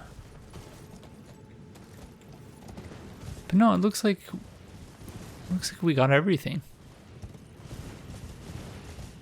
Although, it's just as I say that. Just as I say that. There's a sending gate up here, too. Oh, gosh darn it. These are all panic rolls, to be fair.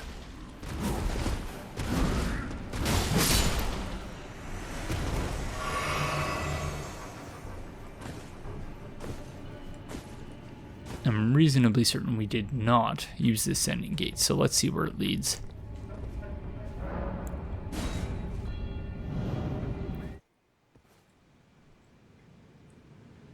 The same place. Okie dokie. Oh, wait.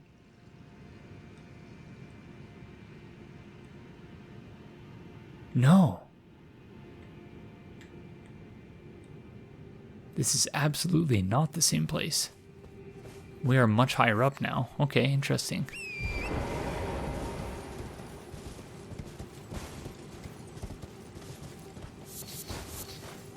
More of the fire ant rocks.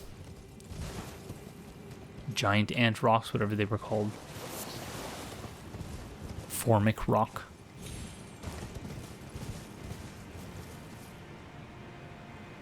Okay. I'm going to assume there's no current. Because I'm afraid to step onto that part there.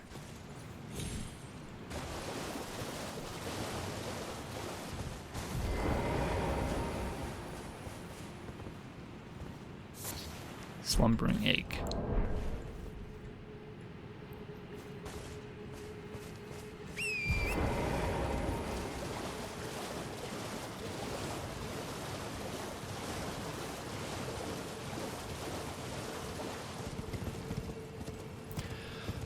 Oh.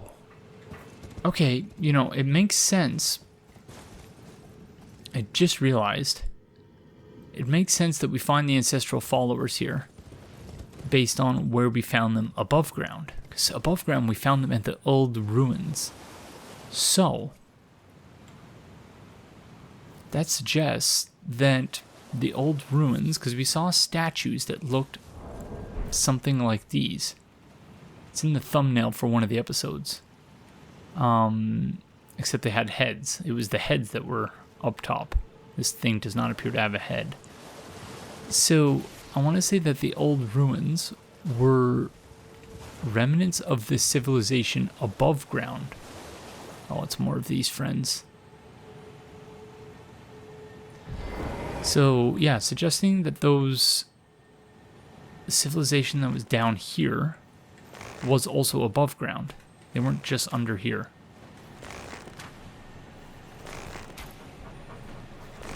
So maybe they expanded above ground or something, and then... Oh, these... Oh. Yeah, they expanded above ground, but then ended up having to retreat back down here because of the Erd Tree or something.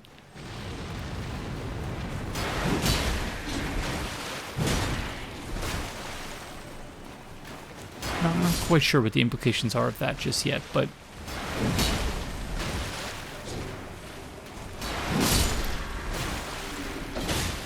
Ouch. Nice thrust there, friend.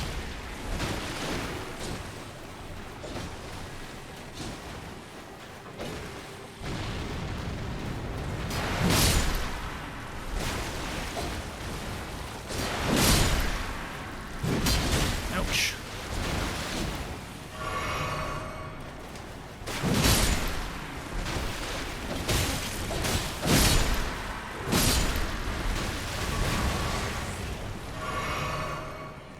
Okay, so half of them were in one group. Now is this... You just a mage or something?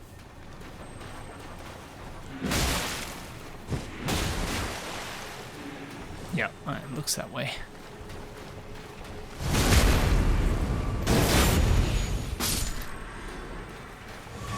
Yeah, interesting. They were actually in two different groups because we got a refill after defeating one of them.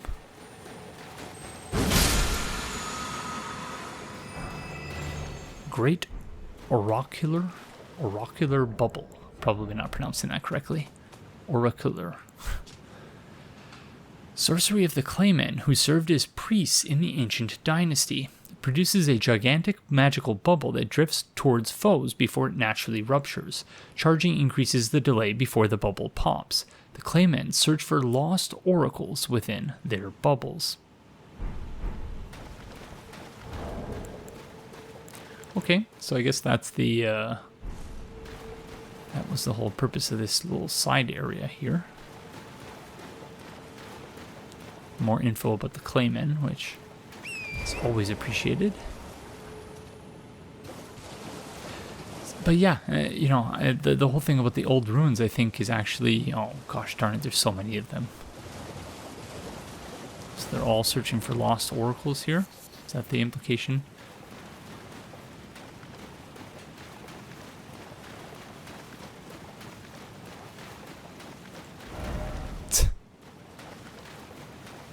Yeah, I'm not fighting all these friends, there's too many of them.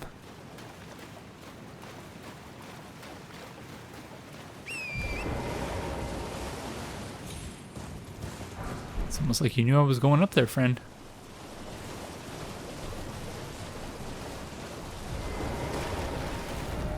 Didn't expect dung.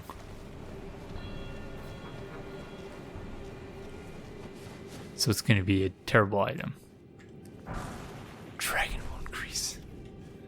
Okay, not terrible, but like... not an exceptional item either.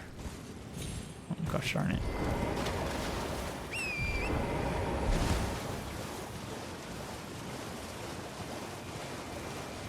There are so many of them.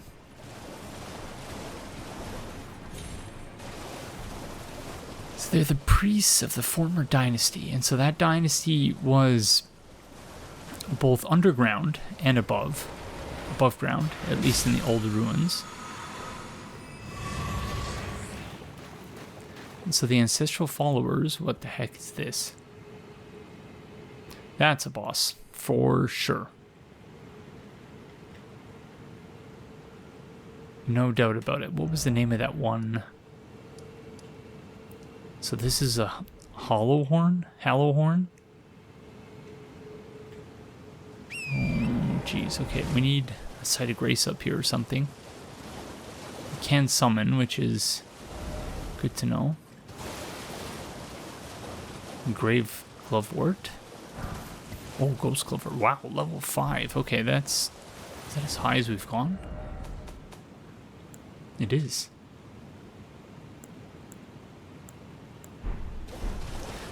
And so the fact that we're finding Glovewort here suggests that this entire area, I can't speak right now for some reason. This entire area is essentially catacombs, because it only blooms in catacombs. And we've only found them in catacombs up to this point. So this entire underground area is a tomb, essentially.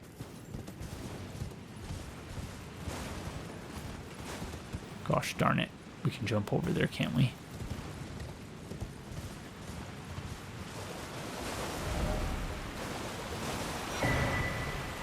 Marika's Scar Seal.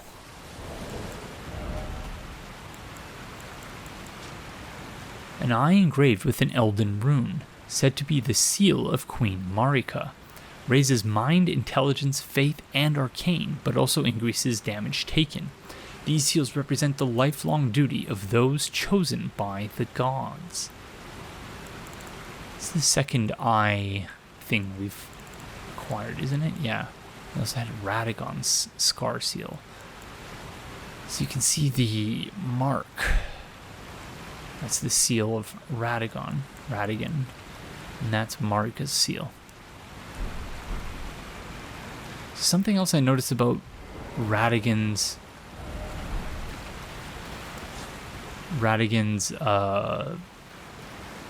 statue that I did not previously mention, because it seems kind of obvious, but might as well say it out loud, which is that the statue we find of Radagon shows him essentially it shows him essentially being crucified, the way he's holding his arms out. Which is consistent, I think, with what I suggested, my theory for what happened to Radagon, which is that he became second Elden Lord, which is to say that he was sort of sacrificed to the roots to increase the gold content of the roots, so to speak. Gosh, it looks like there's a whole area up there. Just hesitant. Don't really want to fight this boss.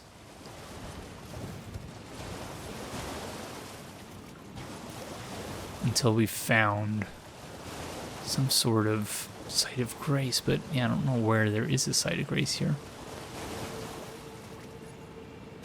So we might just end up giving it a shot and see what happens.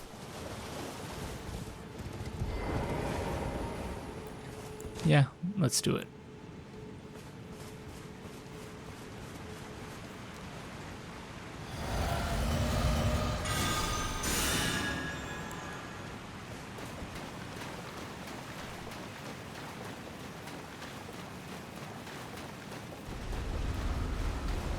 Dragonkin Soldier.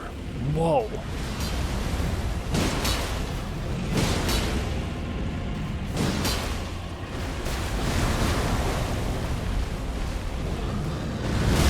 Okay, that's pretty cool.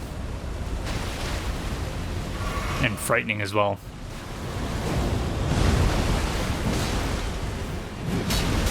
Ouch.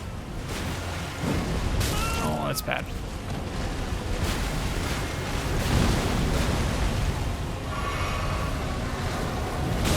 Ouch.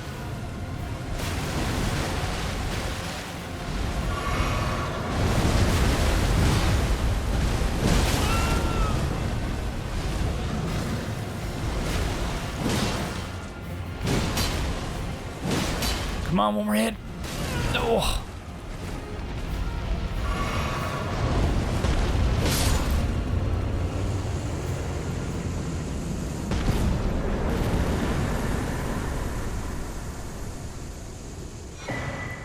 Dragon Halberd.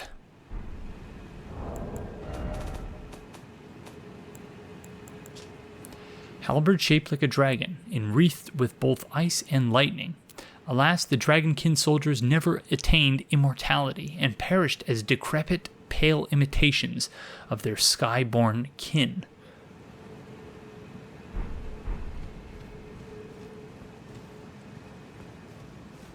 Okie dokie.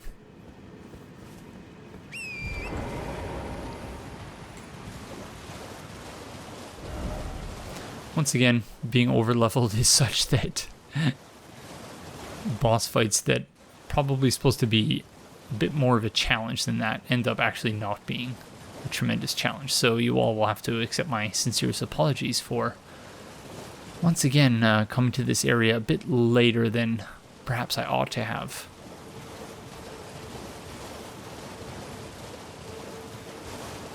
So we've already gone there. But yeah, I really do like the look of the Dragonkin in this. It looks sufficiently inhuman.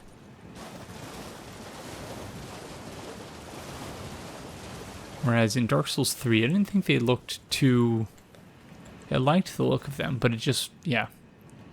At least it wasn't, maybe I should say it wasn't scary. Not that it needs to be scary, but anyways, yeah, they look a bit different in this.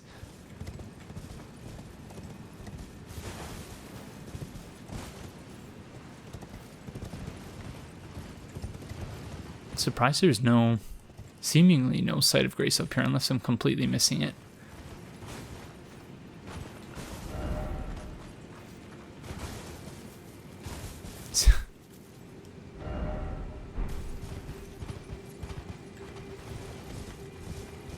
It's interesting being underground here because so much of the game takes place above ground where the level 7 golden rune. Whoa, what the?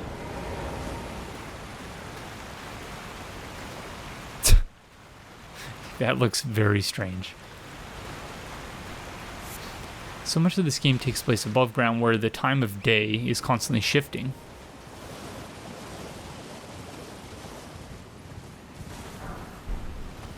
And so it's very interesting to be underground in an area where, yeah, the time of day is completely static.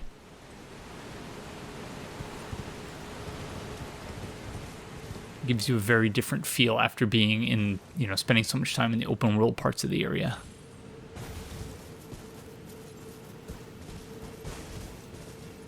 Oh, okay. Again, up before down. And now we're back here. Okie dokes, we might as well warp to the next Site of Grace. Okie dokes, not a lot of time left here. So probably should not be proceeding, but here we go anyway.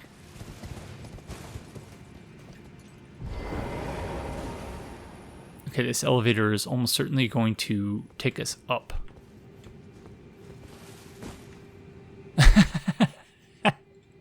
Yup. Oh, wow. Okay, cool. So I assume we're going to need to use a sword stone key indeed.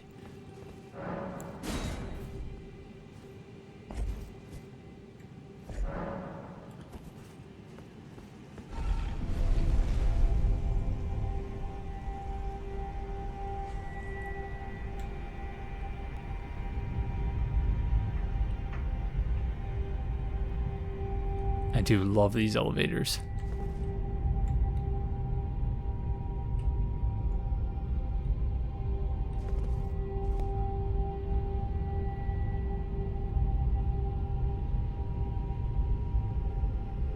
Oh, we went a very long way. Ooh. So remember when I was questioning how the heck we were going to find this place? We found it. Yeah, we were looking from up above going, how the heck are we going to get down there? Because it looks like that's another river well. Indeed.